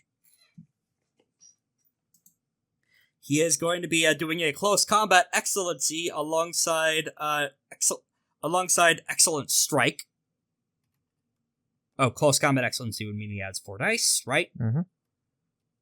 Alright, that is going to be 7. And he is only going to gain oh wait, he has accuracy on that, so that would be 3 sorry, 7, 10. Okay, he gets 5 power. As she is able to bring up her hands to block it, and it bounces off of her sleeves tear to reveal an orichalcum and jade alloy armor that she's wearing underneath it. And as fucking scary as Spider is in a close combat, even he can't bite through, he can't bite directly through magic material at this angle, especially when it's made of orichalcum. So his teeth bounce off and grind sparks, but she is thrown off of her groove somewhat as she does step backward a little. And she did need to expend effort on her own end and cede strategic ground in order to not have her throat chopped out. It's going to be her action next, but for her counterattack, she's not going to directly attack Spider. Instead, she's going to use a Sidereal War Charm that she poached. Firing up Essence Draining Battle Pattern. No, actually, she would be saving that for later. She's going to be doing the strategy thing of using the buff charms in the proper order. My mistake. Different Sidereal War Charm she has on her sheet then. Yes, found it. Training Mandate of Auspicious Battle. To offer her trained battle group double 9s on fucking everything. Oh. Join battle, attacks, and rolls to enact stratagems during dramatic war scenes. Committing an additional mote, so she's committing 2 motes to gain double 9s of damage as well, and increase drill to elite and might by 1. Any member of battle group retains by this charm. So she is just hyper buffing her army, and she is comboing this with a loyal guardian approach enhanced solar charm that lets her defend other for her entire army. For the whole battle group. Oh goodness. As effectively, a massive projection of fur flies out from her body, from beneath every single pore in her skin. A hair orbits every cow and emerges into a miniature version of her orbiting them like an option in a shmup. Exigents can do weird fucking shit. As every single cow is surrounded by a little shepherd woman doing protective katas to protect them from the Ashen Ones' blows. Player action. Alright, I guess it's as good a time as any. How many people are within short range of me right now? Within short range, that would be the cows. Alright, good enough. Let's roll. I'm gonna flurry. I'm gonna stand where I am, and I will aim reflexively instead of taking my move. Then, a flurry. Spend 1 mote and 2 power for my first action, which is going to be Burning Judgment Halo. The cows don't have more power than my essence, so they can't move away reflexively. You mean they can't move away reflexively, but yes. You're right. Sorry, I had to. Fair. And then I am going to, and also I have concealment for attacks targeting me now. While I'm inside the fire, and then I'm going to use my aim to perform a withering attack again against the cows, and I will spend a mote on arrow storm attack instead of using the excellency. So that's going to be a... Ivory Edge will be doing a reflexive defend other to the cows. So that's going to be giving me an additional overwhelm based on the size of the battle group, what's the size of the battle group? 4. 4. So that's 4 additional overwhelm for a total of 8. Storm. And then I'm also going to be spending, range combat. The overwhelming value of the attack by battle group size on step 5. And I think that is... Let me actually check the number of success dice that I roll additionally thanks to Righteous Devil Form. 3 at close, 2 at short, 1 at medium. Okay, so I get 3 additional dice on it, so I'm rolling 16 dice. Alright, that is 12 successes. That will get you a grand total of 2 power. But your overwhelm makes that fucking crazy high instead.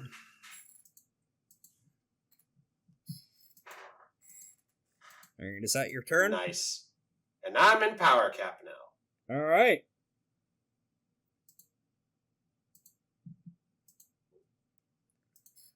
Next up is going to be... Rod! And I shoot the cows into a herd formation. Yeah. They assemble into a bowling pin setup.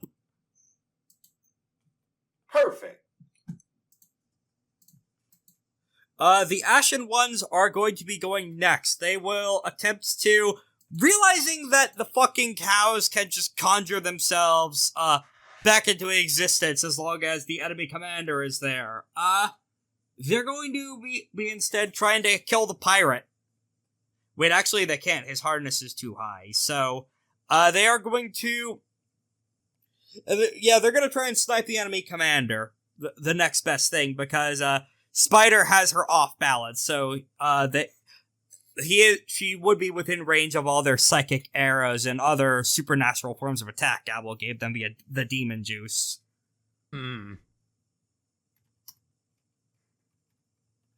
Rolling against her defense. This is still a withering attack, I should note. Her hardness is too high thanks to her fancy-ass armor, but that would mean that they have 9, 11, 12.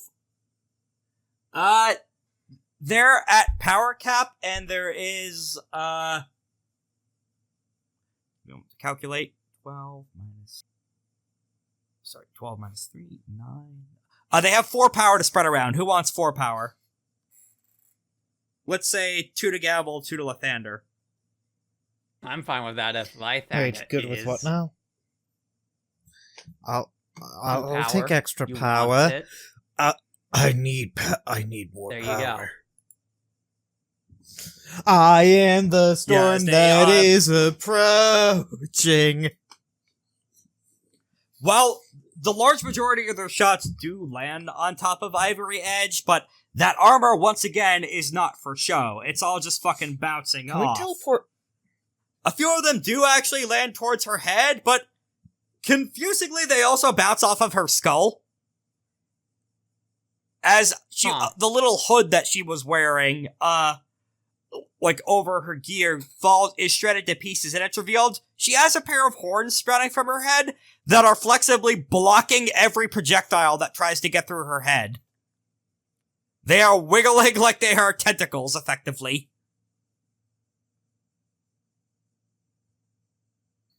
The mysteries of cow magic.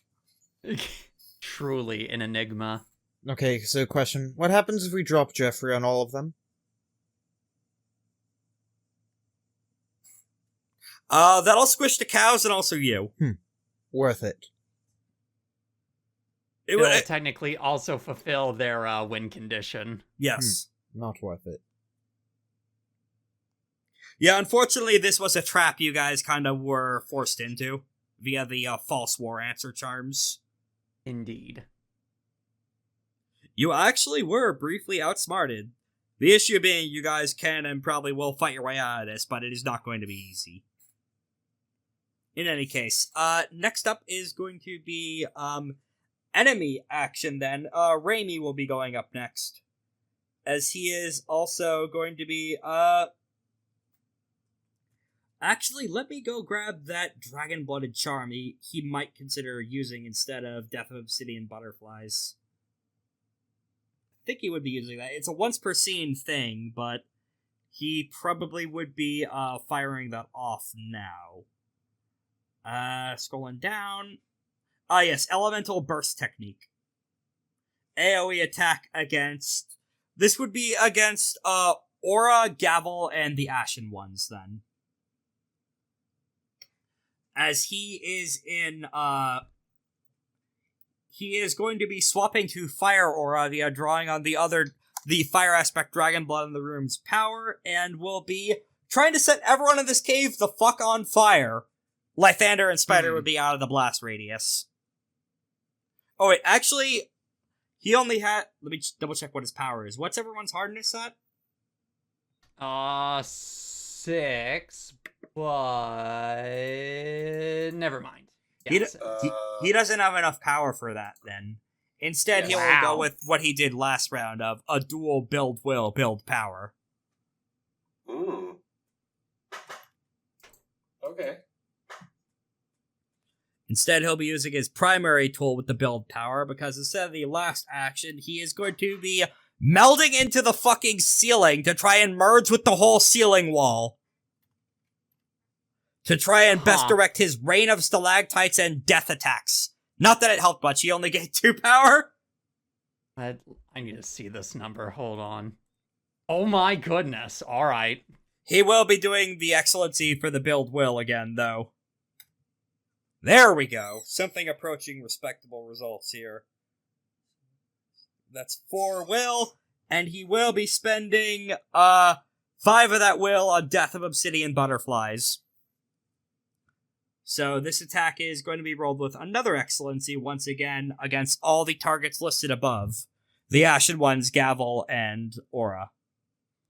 So that's 10. Everyone have their defenses ready. Let's see. I have concealment. I would like to spend 2 motes on the portentous warding defense charm.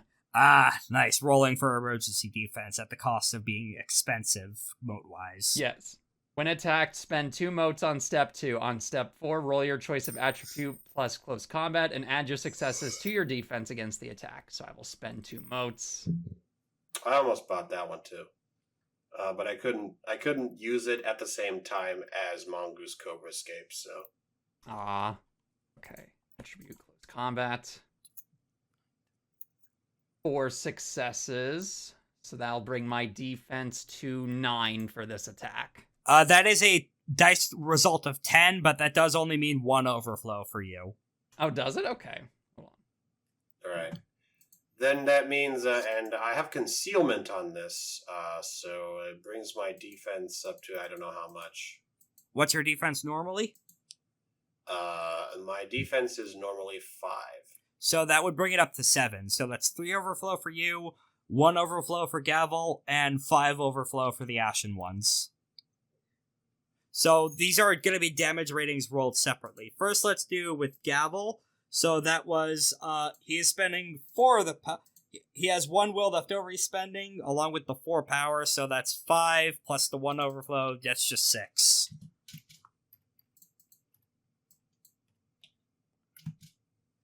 Oh, so 5, 6, that's 7 damage at you. Okay. And this has the piercing attack from Death of Obsidian Butterflies, so soak is lowered by 2. Oh Ooh. boy. Jeez, There goes all my soak. Thankfully, I can raise the soak back up by using a reflexive glorious solar arsenal. This is to summon my armor. This is the one rolled against Aura. Oh my! 7, Oh, good. 8, 9. So that's 9 damage with minus 2 soak for the results. All right. That's plus 2 soak again. So, Holy that shit, boosts it Raimi back did up not to 2. come to mess around today. Goddamn. All right, so I'm going to be taking 7 damage. 1, 2, 3, 4, 5, 6, 7. All right. I'm into minus 1s. Now for the Ashen Ones. And because they're a battle group, this has 2 extra damage bolted onto it as AoE attacks work. Oh. Well, there's Okay. where the bad rolls went. 2, 3, 4, 5, Don't 6. worry. And then how much damage am I taking? That was, 7, 8... Oh, that was 5, 6, 7. 7 damage, and your soak is reduced by 2 against this. Yep, so that immediately puts me in incapacitated. Holy shit, already? Yes. Did you not buy Ox Buddy? No. Oh! Would you like to take a dramatic injury instead? I guess I kind of have to at this point, so yes. Alright, this could be to one of your attributes, like eye, limb, or other body part loss, or it could be to one of your merits, like, say, damaging your gauntlets to block it.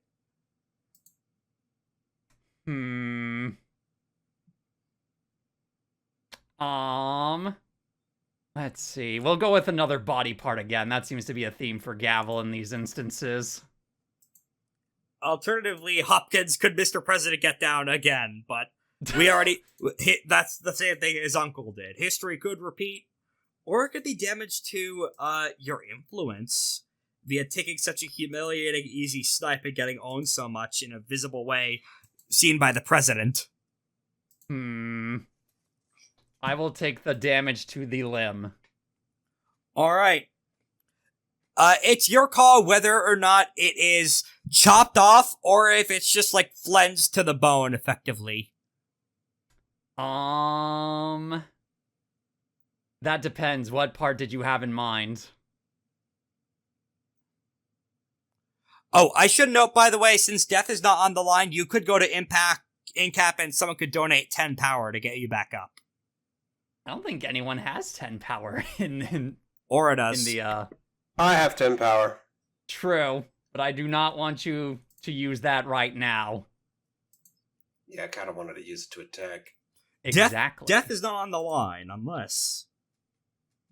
No, not for this Alright, fight. yeah, no. Especially not after that. Mm-hmm. Oh yeah, we're running big risk of losing this fight already. We're already taking this much damage. And we haven't even triggered the bomb. Oh, yeah, the Ashen Ones take 8 health levels of damage, thanks to their soak and defense being lowered, but they're still okay. Jesus! Actually, wait, 8 there would be... from 2 successes? Yeah, because of AoE effects from both the that's how AoE spells work, and also from the Holy tactic being crap. successful. Oh, he also rolls 2 more dice against them because of the overflow. Oh, jeez. So that is going to be 11 health levels of damage. Oh, wait, their soak. Their soak is lowered by... Oh, so yeah, 11. Their soak is lowered by 3, so that it's going to be, 8 health levels. They have 22 left. Good lord. Mm-hmm. Next up is going to be... Alright, so, as for the shape of Gavel's injury... Yes, what limb were you thinking of injuring this time around? Or which part of Gavel is going to be mangled up? I actually have an idea. Gavel, you have Okay. extra spectral limbs in your spirit shape, right? Or in your devil trigger? Correct. Yeah. For a split second, you flash into your devil trigger as your extra limbs are lopped off. Oh my goodness, no! My Cat O' Tails, my spare pillory! Yes, your Deva Hindi god limbs are disemboweled. You still have all your normal meat limbs, but you still only have the 2 arms, 2 legs when you go into devil trigger mode for the foreseeable future. Now I'm 60% less threatening in Devil Trigger. Also, how the fuck did he do that when you weren't transformed? Like, that's not something Don't he worry. should be able to do. That's beyond standard Dragonblooded shit. To be able to strike at worry. a body that's not there. It'll be fine, don't worry. And all of you guys Maybe. see this too, is just yoink, stole your extra limbs. Player action. I think it's, this is round 2, so it's Lythander. I'm and- going to do an attempt to gain will. Okay. 4 successes. Yep, that's 4 will.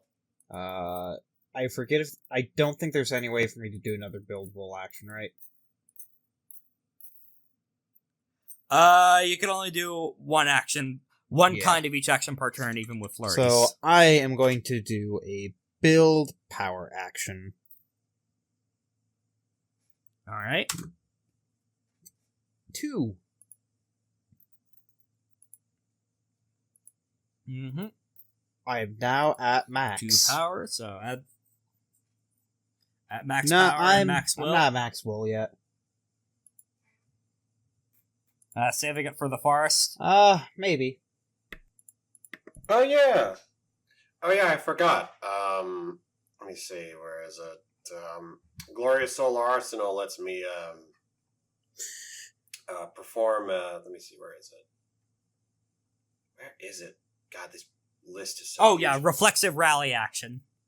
A reflexive rally action. What do I roll for rally? Presence.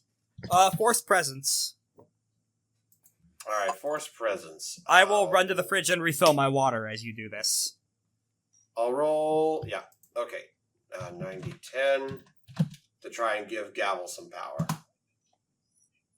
All right, that's 6 successes. I don't know how much that gives you, but hopefully a good deal. I only need 2 more before I'm at power cap. Good. Oh, then this probably gives you like 3. So you're probably at power cap. So we're all at power cap now. Just hopefully I will be able to roll to hit something proper. Alright, I'm back. Mm-hmm. Alright, so I rolled my rally action, my reflexive rally action. That's 3 power. Did we spread around then? I give them all. I give it all to. I give 2 to Gavel, and I guess there's 1 left. But Lythander's at. You could give it to Spider or the Ashen Ones. I was just about to say, why not Spider? I guess I'll give 1 power to Spider. Okay, Spider would be at 6 power then. Yes, and Gavel is at max power. Lythander's at max power, and I'm also at max power. Very powerful group. A good counterattack after getting fucking eviscerated by the butterfly tornado. Indeed. Yep. Also, not great being on the receiving end of that for once, is it? Also, yep. Oh, yeah. Did the cows move, or did they do anything? The cows would have been in the line of fire now that I think about it. No, I mean the, did the cows, take their action? Well, let's see if they're still alive after getting shredded like that. 1 second. Oh, it hurts. Oh, this might be interesting. The cows are replaceable, to be fair to him. Yeah, true, but 7, 8, 9. So it's gonna be -4. So 5 overflow with I think there was a total of 5 built into that. So yeah, 10d10. 4, 5, 6, 7, 8.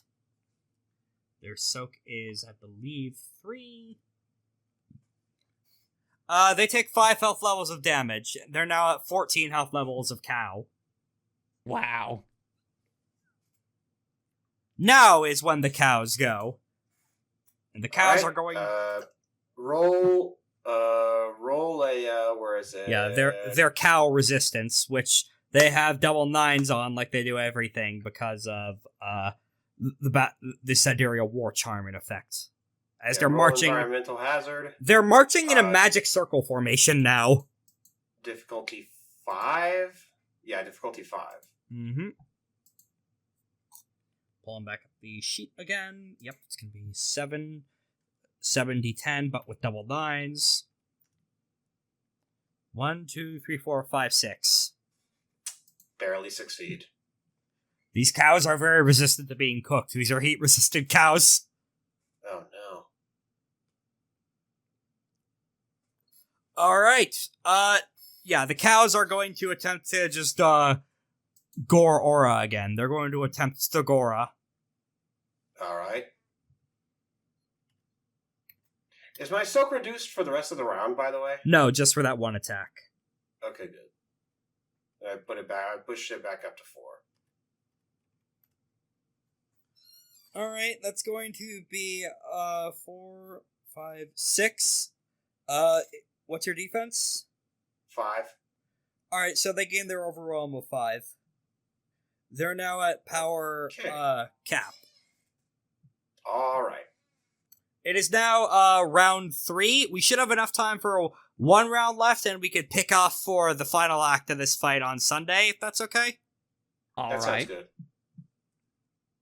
Alright. Alright. Let me just continue doing upkeep. They received 8 health levels of damage, so yeah, they're at 14. Alright, player action first. Alright. Who's thinking of going first? We all have power. So, Indeed. who do we want to punch? Well, So- we have Anyone the- who is dangerous. So do Anyone we who wanna punch the deals pirate? high damage. Probably. that would probably be Oh a wait, good the idea. pirate didn't do anything last round yet. Sorry, I forgot. Wait, then what? Then who the fuck? Then who shot? Who did death Was of that singing Raimi? butterflies? Raimi merged into Yeah. the ceiling. Mhm. Because I was gonna say I kind of want to wait. No, That's I want another to enemy combatant. power. Dang, I was gonna say I can do glorious exalted burst, but I might as well do death of the sitting butterflies since I'm at the will there. Yeah, sensing so that you guys are getting close to him and gaining ground, the pirate is going to do an outmaneuver build power action by using a dragon, the same charm Raimi is using to sink into the walls and gain cover. He uses swashbuckling pool with this, and it's popping an excellency. 6. 6. Yep, that's gonna be 3 power he gets then. Oh, sorry, 4 power. As he is just into the wall, he is one with the wall and has cover now. Heavy cover, so 2 defense. Player action, now it's round 3. I would like to use my sloth devouring. I would like to try to get close to him and use sloth devouring wave. Okay, flesh flesh sloughing sloughing wave. Yep, because it ignores cover, light or heavy. True, yeah. So to make the attack action, I'm going to be using a stunt, or not a stunt, but an excellency on the attack with sagacity. As a note, I'm he is also using- going to be using portentous warding defense. I forget. Do I tell you how much power I'm using now, or You wager it now, but if you miss, you only Yeah. lose so I'm 1. wagering 10 power.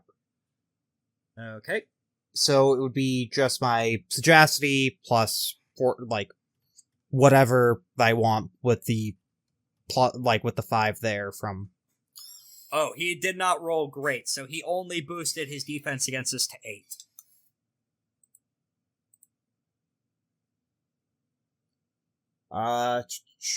My anima is at active, which doesn't do anything here.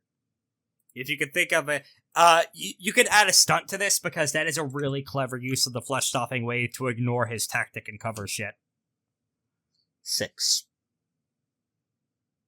You have accuracy on this. Yes. It's a So medium range weapon, so it ties. okay, so I Players win ties yep. normally. So Well, defenders win ties normally, but did you add a stunt? so there's accuracy plus. Isn't there? So what is his defense now? His defense is now boosted to 8. Normally, defenders win ties, but if you could use your lunar bonus of adding a dice to stuff you have intimacies toward. If you have an intimacy towards Prasad in general, Yeah, I do. which I think you do. Add another dice then. Hopefully it works. Nope. Okay, so I just lost 1 power. And 5 will. Give me a moment to double check how this works, because it's been a while since someone actually managed to block a decisive attack. Give me a sec. I think I just I use the 5 will to cast a spell, but I only lose the 1 power. Yeah, I believe that's how it Though works. I feel yeah. like spells should have better things attached to it if it costs a separate resource. I do have the has piercing big tag, AoE stuff. if that matters. Because I pretty sure don't piercing believe gets rid of a defense point from them. Let me check, yeah. It'll list it under appendix. One moment. Decrease the wielder's defense by 1 until the start of the next turn. Reduce the opponent's soak by 2. Okay. Let me just... It's a medium... it's a medium attack. Just making absolutely sure I'm being, as fair to you as possible. No, with all good. this. If I missed, I missed. It's just one of those where, that's... I at least decreased his soak. And I do think you blow him out of the cover. Well, yeah. I was gonna say that should reduce his defenses still. Yes, it does. It'll open him up for someone Yeah. else, and What it'll decrease about his anybody that was hardness. around him, though? That's the other question. That might actually hit the dude on the ceiling. That might hit That's- Raimi because he was scuttling up there. I'm okay with just losing the one power, but if you, like... I think that does hit Raimi. Let me double check it. I don't think I gave him great defenses, so that's 8 total, you said? Yeah, that hits him. Alright, so I would be using... I did wager all 10 power here. Yep, and you got 4 overflow successes. Yep. Alrighty, so let me just get rid of all my power here. And I forget what I roll for this, because I rolled 10, I know that. Then... Yep, 10 dice Plus plus 4. the 4 from overflow, And then plus any other damage riders you have. And And the soak is decreased by 2. by And 2. I'm pretty sure that... No, that's Glorious Exalted Burst that has the artifact tag. I don't think this one does. No, this Oh, it does. So that should give an extra damage. Yeah. Or that has a default damage on it, if I remember correctly, not extra dice. Yes. Yeah. 6. Alright, 6 damage plus 2 So, from yep, artifact plus medium. Yep, so 8. Yep, 8 damage. His soak is minus by Mhm. 2. So 8 minus 1. He's taking another fucking dramatic injury. I'm taking the other eye. Wow. Not in this case. Something melts off of him then. I'm gonna narrate what the dramatic injury is because it's something that wasn't apparent until it very much is now, as all of a sudden Gavel, no, not that one, shows up in front of him and you chop off and you blow up their arms in the block, like a reverse Avdol, They just getting melt. only his arms disintegrated. Yes. And in its place, the arms they stole from Gavel install themselves out, as both them and Raimi dissolve into essence, as you see the liminal made from Gavel's corpse vanish. Weird. Holy crap, you got your arms back! How did that was possible through violence? Nope. The spirit arms are now stitched onto the very corporeal body of the liminal. Yeah. Gavel is still only has her standard meat arms. I got no astral arms, Lieutenant Dan. Yeah, the astral arms were stolen by your corpse, Dupla zombie. They were stolen by your bitter Gav. So, Lythander, you see all of fucking that happen. Weird, but okay. L plus ratio plus get better So minions. did we take? So we managed to eliminate another combatant. Yeah, you eliminated the guy who fucking obliterated your guys' health tracks. Cool. Ay, that's good at least. Thank you, Lythander. You are once again the strongest soldier. Yeah, you dealt considerable damage to them and revealed a very important thing of Ray has some kind of connection. Not only has connection to a fucking liminal, which is weird for Prasad for reasons we'll get into later, but also it's Gavel. Asterisk. Which should be possible because Gavel's very much alive. I don't think you ever directly learned about her having another body outside of prophetic dreams from your other infernal friends. I gav on my vil till I Hammer the Yosi, yes. I Yosi my hammer till I gav. Poppin' gummy, juicy. Juicy! Anyway, next up, Lythander was the first to go this round, so it is now enemy action. As, I am double-checking, I'm quickly scrolling back down to Sid's to double-check exactly how, oh no, this is the last of the Solar War charms she's poached, I believe. Scrolling back down. Into, Command Chain Severing. Oh no, wait, she can't do that directly. She would need to be Yeah, it's just gonna be the fucking, the Boars are gonna try and attempt to assault the Ashen Ones and try and thin their ranks out more. Try and see if they can actually get some anti-army action going. I'm checking their pools again just to make absolutely sure I'm getting these numbers right, because this could be real fucking important. Yep. 10. Bonus dice from the drill. Oh, well, first they need to roll off against the fire damage. Sorry, I forgot. They succeed. Now for the roll against your men. 5, 6, 7, 8, 9. Man, I can't believe 7, 8, 9. Minus their defense of 4. So 15 dice of damage coming into the Ashen Ones. Oh boy. And they double 9s on damage because of that sidereal and fate defending magic going. Oh boy. 1, 2, 3, 4, 5, 6, 7, 8, 9, 10, 11, 12, 13, 14, 15 successes. Ay. The Ashen Ones need to make a route check, as they are brought down to 10 health levels. Let's see. No, do I have something for this? You do, yeah. It's a doubling number for route checks specifically that I think you could proc now. I'm gonna see if I can try finding it to help speed the wheels here. That's every man a double. Is it Fearless Vanguard Fearless technique? Vanguard technique. There we go. Exalt soldiers gain a 2 success bonus to resolve against social influence that would frighten, distract, or confuse them as long as she leads them. If she is present when her battle groups make route checks, she gains 2 successes to the roll, which does not apply to the dice limit.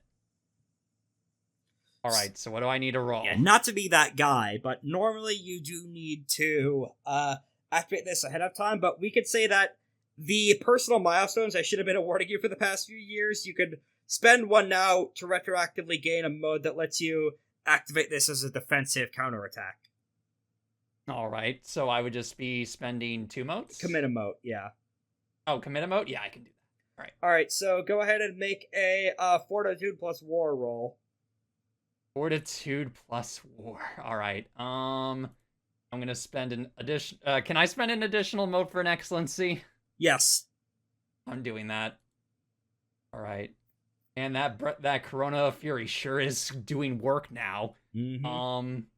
Let's see. So that is, if I recall correctly, with the thing, that's this. There is going to be a 4 dice penalty based on the essence of the enemy commander, and her this appears to be magic super effective against enemies of fate, as you see threads of essence connecting them to the skies. You're realizing these cows are attacking your troops directly in their fucking destinies. Alright, and it's a doubly good thing I used that Excellency then. Okay. Yeah, so that should partially cancel out the excellence. That's a success. 6, yeah, that is let's see. 5, 6, 8 successes in total. Bleh. They stay in the battle. They are at 10 health, however, but they are still in the battle. They took a massive hit, though, so for the rest of this arc, they will lose a size category going forward. I am almost at iconic anima. God damn.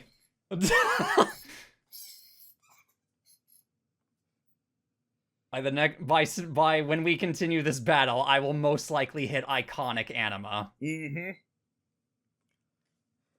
Alright, your troops are fucking waylaid and fucking gored into. It says a lot when, between all the different foes you fought, between the War Strider Demiurge in the Underworld, between Octavian, between Iolda, between the Wyld Hunt, these fucking magic anima cows are the deadliest foes you've fought so far. They actively succeed at killing a handful of your men. Oh, goodness. This is not the death they were. It is a death in battle, a warrior's death by technically speaking, but it's not the death anyone expected to be suffering today. Pretty much. They still die honorably. That's enough. Is it honorable? Yeah, it's that one Ogloff bit of, okay, Odin says you technically died in battle, so we have to let you into Valhalla, but I don't like it. Look, Odin never mentioned, like, who the opponent had to be, alright? Yeah, against fucking siege-armed death cows. That's still an opponent. Against bipedal war cows. Oh, they're made not by bipedal. A god of war himself. They're not bipedal? Oh, they're not? Oh, well. No, they have Either fucking way. automatic fire wand cannons strapped to their backs. Either way, Odin never mentioned that part, or Odin never clarified that More part. That's important, on him. yeah. More importantly, they're dying in a manner which means they'll stick around as part of the ancestors. Indeed. They still serve the cause, just as spoopy ghosts now. Anyway, after all that fucking happens, player action. Ay. Gavel, a bunch of your friends just got fucking wrecked, and you see actual casualties start to finally happen. Yep. You know what? I think... Let's see. Do I think? I think I do.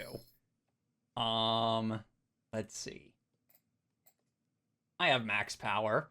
And I have a bunch of these cows that just hurt a lot of my good soldiers. Mm-hmm. Oh, Gavel, if you want, I can take care of the cows.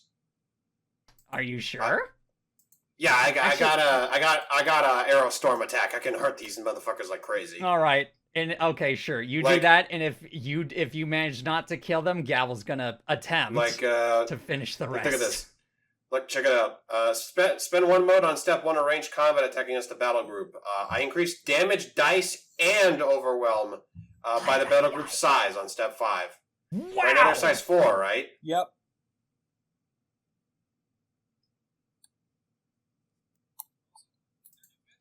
Also, their defense is reduced to 1. Is this an AoE attack just to check, or is this explicitly just targeting the battle group? This is targeting the battle group. It says our arrow storm attack, and then it lets me spend a mote, and then it lets me increase the damage dice of the attack by the group's size. Yeah, as a note, Ivory Edge is doing a defend other on this to boost them. Okay, so the damage is going to her. Their defense is currently 10 as a result of her doing that. Oh, wait, so hold on. So Cascade of Cutting Terror lets me spend 2 anima to reduce the target battle group's defense to 1. Oh, 2-1. Okay, in that case, 1. their defense is 6 now. Because it's now boosted from her defend other. Okay. So let's go then. We're gonna perform an aim, of course, to give me 16 dice to work with, so I don't have to worry about too much accuracy. This is going to be mode on step 1 for a decisive action. I'm going to be using all of my power on this action, all 10 power, and this is increasing my damage dice by 4 before anything else. And let's see. Okay, that's on step 5, so I can wait on that. Nice. That is 1, 2, 3, 4, 5, 6, 7, 8, 9, 10, 11 successes. Alright, that's 5 overflow. Alright. Goddamn, okay. Alright, 5 overflow plus 10 power plus 5 additional dice from Dazzling Flare, which I'm calling now. Mm-hmm. Which puts me at dice cap for damage. She's not a creature of darkness. No. Okay. And this is hitting her instead of the cows, is a note. Mm-hmm. But I still get the boost on the damage dice. Because she's not a battle group, no. Okay, so then I get so then it's reduced to 16. Reduced to 16. Then wait. Does the defend other the defend other action is triggered as soon as I... She has committed a moat for Portentous Guardian defense to reflexively defend other. So yeah, it can be declared on a step after I've already declared that I was gonna do Aerostorm attack, right? Yes. Like Aerostorm is step 1, and that's another step. Okay. Yeah. Just checking. Just checking in case I can somehow like swap out of this into like Blossom of Inevitable Demise if it's only going to hit a target anyway. So let's try it. Unfortunately, that is a very low damage roll. It's going to be 5 damage. Does any of that... ignoring 1 soak. Okay, so she only takes 1 health level of damage. Damn. That's unfortunate. Yeah, just sometimes the luck of the dice be that way. You pull the Lythander. Oh well, there goes all my power. I am useless for the rest of the fight. See ya! No, you still have the fire aura going on. I guess. And other moats to build up other stuff in it, too. Jeez. The flaws of your build become apparent now. I guess so. But there's other shit you can do in the meantime. Enemy action. 16 dice and only 4 successes. That's annoying. Wait, you have damage on your weapon, don't you? Yeah, that's 5 successes. No, damage on... it's an artifact, so it has another damage on top of that. So 5, 6... Yeah, but it's a light weapon. Doesn't fire... Well, it's still an artifact, so... Hang on, let me double check what it says on Panoply. Okay, yeah, light would only mean that's the 1 damage, but it is flame, right? Yes. Does that add an additional damage on top of that? Yeah, attacks made at close range. And she's not at close range. No. Yeah, sorry, she only takes 1. Yeah, alright. Yeah, as you see her... Okay, I'm gonna go ahead and disassociate for the rest of the session now. Sorry, man, sometimes it happens.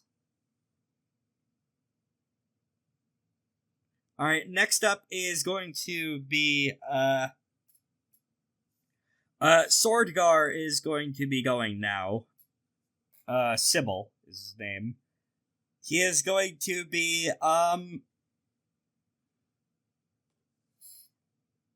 he's going to be doing another attack on the Ashen Ones again, trying to finish them off, with one, like, Dynasty Warriors-esque swipe by using Fervent Blow to spend his defense in place of power. Oh boy. To try and finish the enemy army off. And in doing so, he's going to spend 5 of his defense, bringing him down to 1, along with his 3 power to get past their soak. Or their hardness, rather. Oh, that's type into the Discord, not into the Roll20 chat, my bad. Not quite. Oh, fuck, he missed! Wow! Even with the riders of this fucking artifact weaponry!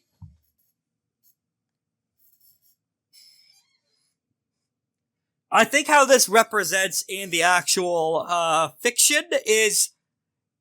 all of a sudden, the freshly dead ghosts, like, your countrymen who were killed, like, immediately adapt to the new state of existence and fucking use ghost poltergeist telekinesis powers to rip up parts of the earth around it and, like, block it in a hurricane of debris from crushing any more of your guys. Just immediate flashed up adaptation to being undead and immediately just firing back. Oh, and that saves your guys for now. Player action. I think it's Lythander. I was about to say who's yet to go. Wait. Lythander did go. Did Lythander go this round? Did we go? Because I did make it's the you and failed Spider, attack. yeah. I'm not sure if that was this round or last round. Oh, no, that wasn't failed. That did obliterate Raimi. Or faint him. So yeah, it's just Spider then. Spider is gonna try and rip the throat out of this lady now. Just going with a tiger style to declare her his prey. To start with. Yep, just checking on to what that does. Yep, gain an addition. When they succeed on a rush attack, they gain power. Yeah, Angry Predator Frenzy. And each extra success converts a damage die into an automatic success. They could do up to 3 damage dice this way. Alright, so he actually can use an Excellency on this stage of the attack because it's a different stage, and can Excellent Strike it to double the fucking successes, too. This is what Spider has been trying to do this whole fucking campaign, but the dice have not been letting him. Come on, Spider, please! Do we believe in magic in the young Spider's heart? 7. So that is going to, with his accuracy of 2, that gets past her defense of 5. So that's 7, 8, 9, minus 5. That's 4 overflow.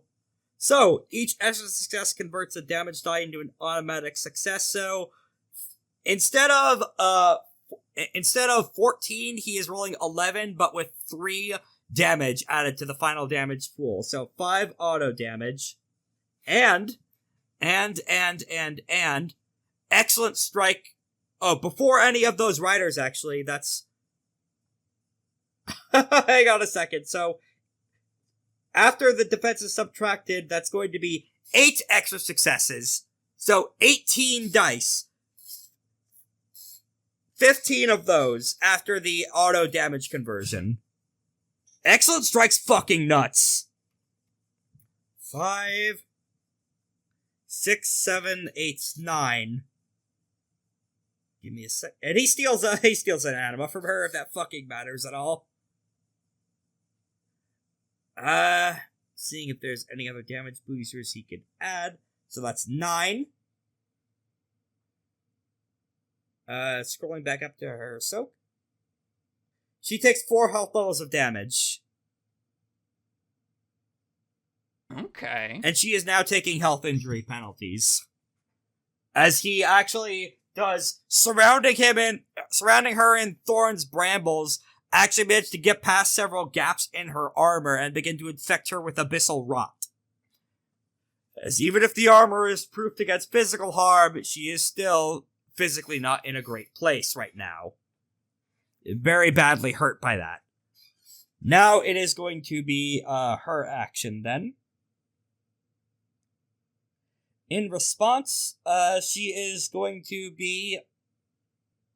Give me a moment to think of how best she would... give me a moment to think of her strategy-wise.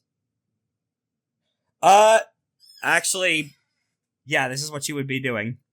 She spends another mote on Cry of the Beast to summon another size 4 battle group of cattle.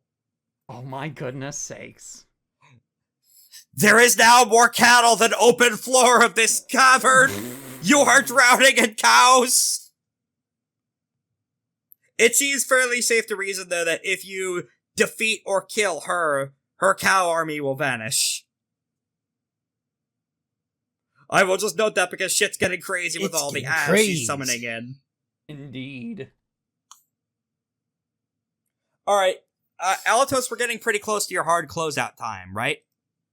Yes, in 30 minutes. We might be able to wrap this in 30 minutes, depending, if you can KO her in time. That is if I'm able to, since I also have dice penalties to go with this. So... Do I... Oh. Whose turn is it? Alright. So, it's now the end of the round. Hear me out. Everyone gain a mote back. If I do a gain power action on you, using performance... Or are you at power cap still? That could...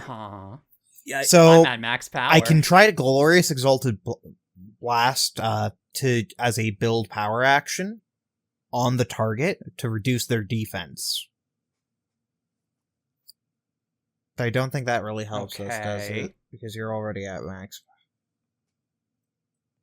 Well, you could do a gambit to try and reveal no power, weakness or other depending on what you could do a build power action on Aura to build her power to do a gambit, so... Oh, at Aura, you're right. Aura? No, she emptied her power track. Alright. Yeah, I'm at 0. Do you want me to do that, and then we can have her gambling gambit aura do something? Sure. Yeah, like a distract or a reveal weakness. And you Hey, can Aura, I this think you're a inspiring- power Oh my cast. god! That sounded like a big. Yeah, or you're back at Power Cat. Oh my goodness sakes! Thank you, Chills. Lythander. Chills is now the "it's so over, we're so Let's back" go, sine Aura. wave. We're back. Let's go, Aura. Okay. As the light of your Slash, soul slash. just I'm gonna fucking get past- erupts, and I still don't know how I'm gonna get past this this lady. she is long range away from you, but you have ways to get to long Hey, range. Aura. Kick there. I guess. I saw a bird. It was pretty. Mm. Go kick its ass. All right. As you are in the middle of a Sharknado, but it's a cows. fucking The bovine. cownado. The Bulvidius It's on fire. Tidius. Are these male or female It's cows? also on fire. You're right. So they're female. Well, You're they're right. cows, Well, so no, mix. there could be Otis. Otis could be in there It's a for all we mix. know. And Otis's father. Both male cows. Yeah. Mm-hmm. Mm.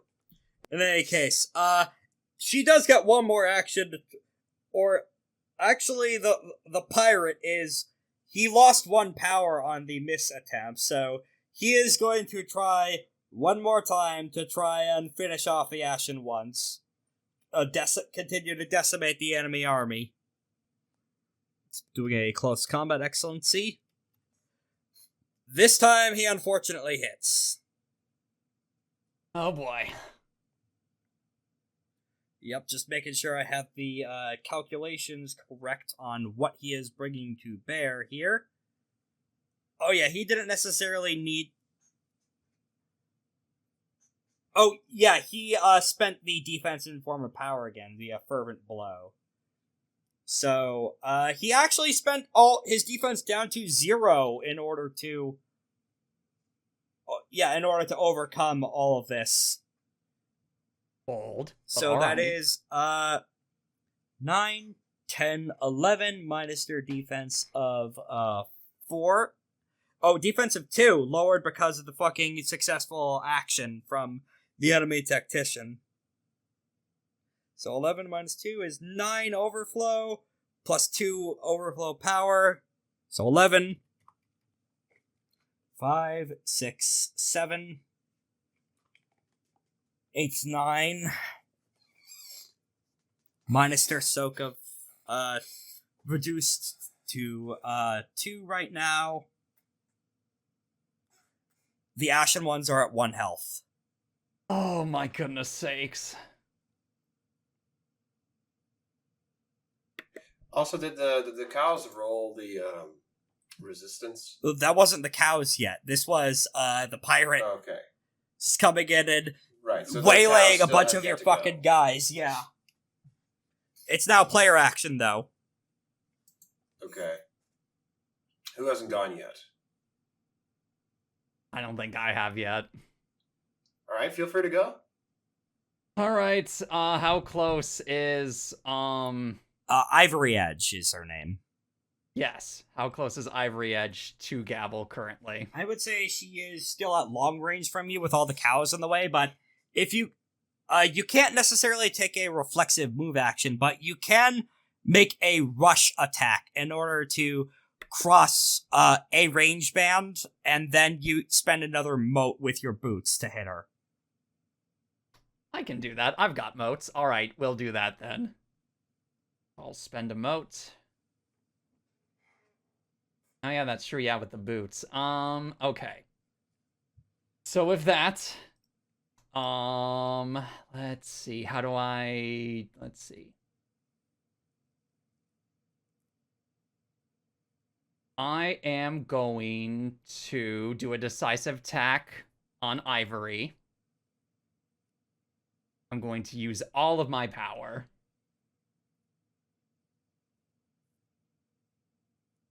10. Okay.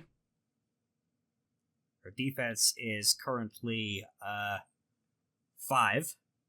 Please. Nope. Not that. 5, you said? Mm-hmm. Oh, please, come on. 4 successes. If you could roll a stunt. Or actually, what's the accuracy on the boots? I don't think we ever went over that. It's a light that. weapon, so 3 accuracy. So 3 accuracy, so that would be a total of 7. Yep, that's a success with 2 overflow. Alright. And then I'm going to spend a mote. Well, actually, yeah. Which puts me at iconic. Mm-hmm. For Wrath-Stoked Onslaught. Or rather, I spend 2 motes for this. The death aura might kill her from going to iconic, depending. It's not aggravated damage because she is of creation, but it might work. Indeed. I believe... Does it? Let's see. Okay. Divine medium range, creating an environmental hazard that deals 2 damage per round until her anima falls below 6. While her anima is iconic, her attacks deal aggravated damage to agents of heaven. Let's see. Either way, okay. So I'm using all 10 power. 2 overflow. 2 overflow, so that's 12. Okay, additional die for every 2 power spent, so that's an additional 5. So we're at 17, 18 if she spends at least 7 power. Yes. Minus the health penalty, so that's 15 in... No, yeah, that's 15 in total, I think. So close, so close. Please! Sick. Okay, so let me look at the thing. Light doesn't do any additional damage. So that is 6 successes in total. That's not including the boots are artifacts, so they add another damage on top of that. Okay, then that is. Don't you have 7 infernal damage booster charms? Do I? Let me double check. I think you do, which is going to be very fucking important. I might. Was it Wrath-Stoked Onslaught? Wrath-Stoked Onslaught is what I used. They're not a spirit, so that doesn't count. I could do that to be funny, but no.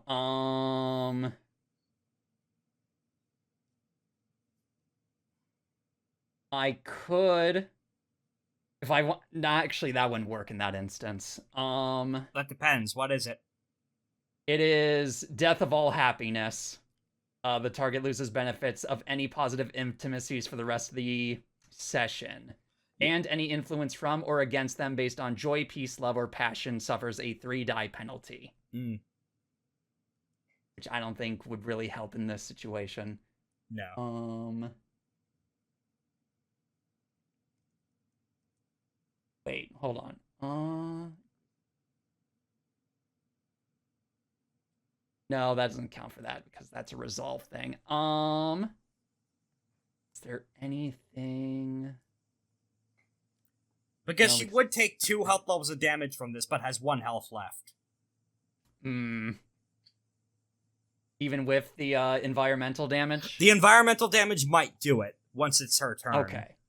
So I could give you that. She's on her last ropes. It would be her turn. She has a primary pool of superhuman endurance, but what the difficulty is equal to your essence, right? No gods, no masters. The Ascended defies divine hegemony. She desecrates the ground around her out to medium range, creating an environmental hazard that deals 2 damage per round until her anima falls below 6. While her anima is iconic, her attacks deal aggravated damage to agents of heaven, including gods loyally serving Yushan, Sidereal agents, and so on. That is all that it says. Unfortunately, she succeeded on her resist roll. Darn it. And that's with the health penalties.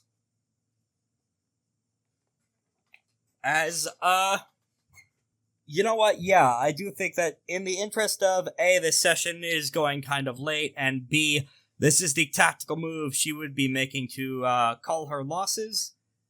She would take a tactical action to disengage and envelop herself into the second cow NATO swarm, moving herself up towards the ceiling at extreme range away from everyone.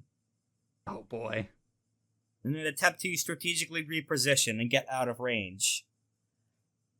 It is now player action. If anyone has an ability to get to extreme range, a sniper perhaps. I can get close. Alright. Though I don't know if I can go up. You want to have someone throw you? Actually, the Ashen One, a bunch of the now newly dead Ashen Ones can poltergeist you up. I need as many ladders as they can carry. You're climbing up a ladder made of ghosts, like that one Astrobot assembly mechanic. Alright, I'm going to flurry. I'm going to flurry 2 actions. First action is going to be, I'm going to move reflexively forward, and then I'm going to move reflexively toward, what's her name? And then I'm going to, hold on. My mouse is running out of batteries, let's see. Spend 2 motes, and then move 3 range bands along the ground, which the Ashen Ones counts as the ground in this situation. Mm-hmm. So I'm now within short. Now I have moved 4 range bands in 1 turn. Yep, you sure have. And I'm going to shoot her with a decisive ranged attack from close range. Yep. Just climbing up the ghost sky ladder. I'm going to use an excellency on this.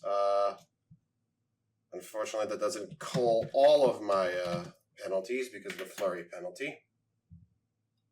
And she does have does allow me cover, to so call... that increases her defense by 2. Yeah, so it goes down. I think her defense was down to 1, right, from the last round. No, that was the pirate. Other. That was for the battle group. You're attacking her directly. Right. So we're doing that, and then we are doing a decisive range attack. Oh god. 13 D10s. I don't get any dice from aiming because I had to move to get closer to her. If you can hold on. If you can think of a stunt for this big final blow. Wait, hold on. 3 range bands means I end up in short range of her, right? Yeah. So I don't actually need to move. I don't actually need to do the reflexive move. I can just aim. Yeah. And that'll increase my dice by an additional 5. Mm-hmm. It'll put me at 18. Yep. And I guess I'll go ahead and roll with a stunt here.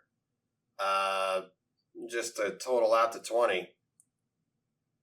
I guess the stunt was just, describing how I even get to her. Is like climbing the Ashen fucking Ones ghost to ladder. lift ladders to lift various ladders for me to use as a ramp like Okarun.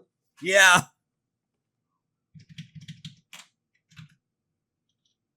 I'm going all out. You suddenly get massively depressed like Okarun does in his sicko mode. That was how I felt when I hit. Oh, I only hit for 1 damage. Yeah, it happens. All right. Holy shit! Ay, ay, ay.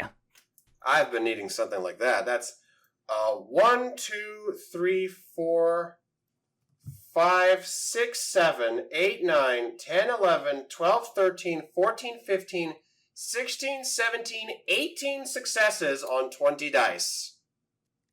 And I will be using Blossom of Inevitable Demise, or not Blossom of Inevitable Demise, Dazzling Flare. So she will be taking a dramatic injury, but you do fucking cool. This is not damage dice, this is accuracy. Oh, okay. Not yet. Not yet. Alright, so how much is that total? 18. 18, that's going to be 13 overflow? Ay, ay, ay. Nice! I am past damage cap already. I am already at damage cap thanks to me spending 10 power. And I have 3 dice backed up. So I'm going to use so thanks to Dazzling Flare. Let me see here. Where is Dazzling Flare? It's like all the way up there. I'm going to get there. My mouse ran out of batteries, but I really want to land this attack. Here it is. Add 5 dice bonus to the damage of the decisive range attack, and I ignore a point of the soak. And every 2 dice that would exceed the dice limit become automatic successes. So right now, that is 8 dice exceeding the dice limit. Mm-hmm. So that is 4 automatic successes, plus the automatic success I get from damage, before I've even rolled my 20d10.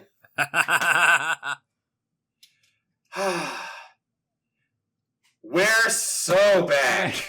Oh my That's god! even bigger. We're even than the more last back one. than was previously reported! Alright, Rex, Yep. I'm gonna need you to let me read how many dice this is. Yep, please, This is please. therapeutic. That is 1, 2, 3, 4, 5, 6, 7, 8, 9, 10, 11, 12, 13, 14, 15, 16, 17, 18, 19, 20, 21 damage. Ay, ay, ay. I want to see those numbers when I we... have killed her. I I have killed this lady 3 times over. I want to see those How much- numbers when we fight Final Glimmer. Please. Please.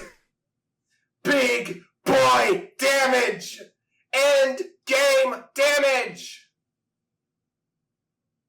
Oh my god. She's gonna take multiple dramatic injuries.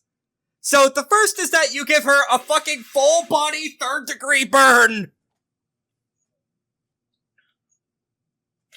Just engulf her in fire. What if I pistol whipped you as hard as possible? The full Anakin Skywalker treatment.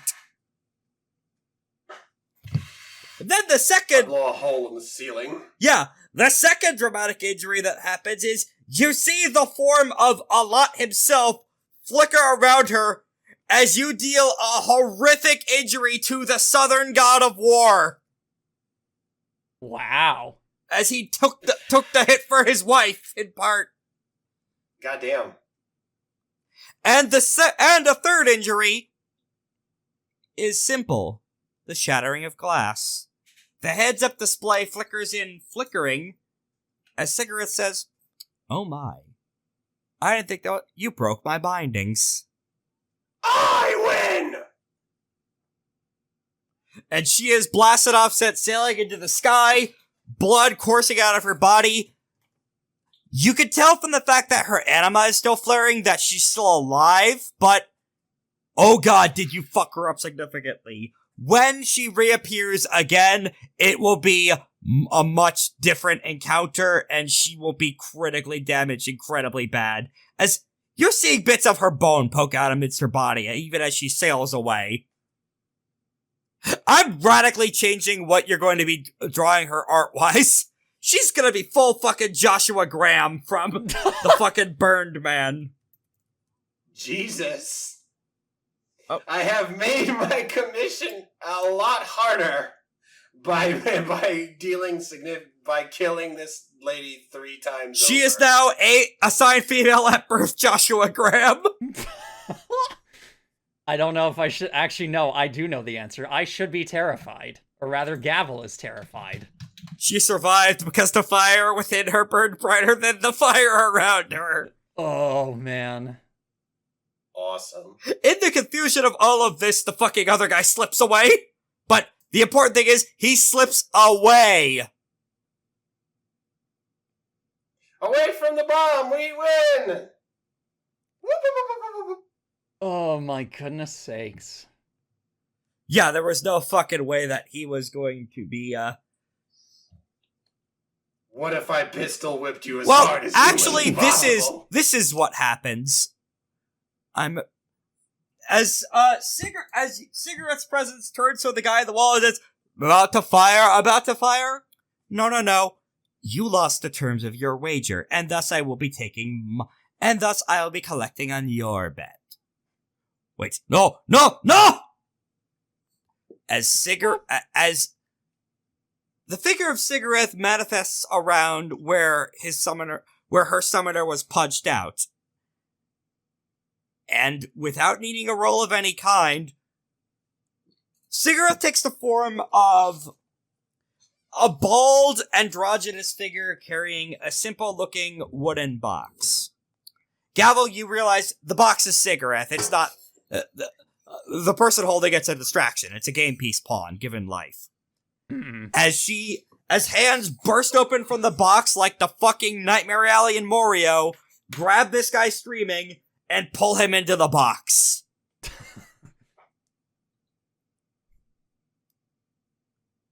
Cigarette then turns to you.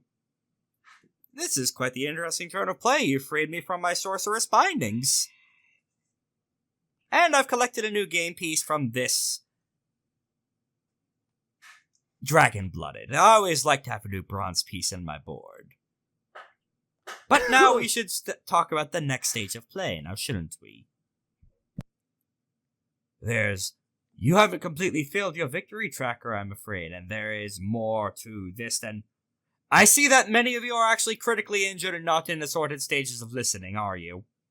If I wasn't too busy fucking dying, I would have some choice words for you right now. Who else is critically fucked up right now? Oh yeah, the Ashen Ones are at 1 out of 30 health levels? Correct. Well, I don't know how I did it again, boys, but I took no damage. I'm pretty hurt. I have 7 health levels of damage, but thankfully, that wasn't enough to put me at a range where Phantom Arrow wasn't ignoring the -1 dice penalty. So, how's everybody doing? I'm doing quite well, thank you for asking, Cigarette says. Lythander just looks completely unharmed. I mean, not even a single scratch on his body. All things considered, I've been worse, but we should probably go tend to Gavel's injuries. I think you're right. I mean, and to her band as well. I did kill a man. I think. I'm going to use my sagacity to try to heal everybody here.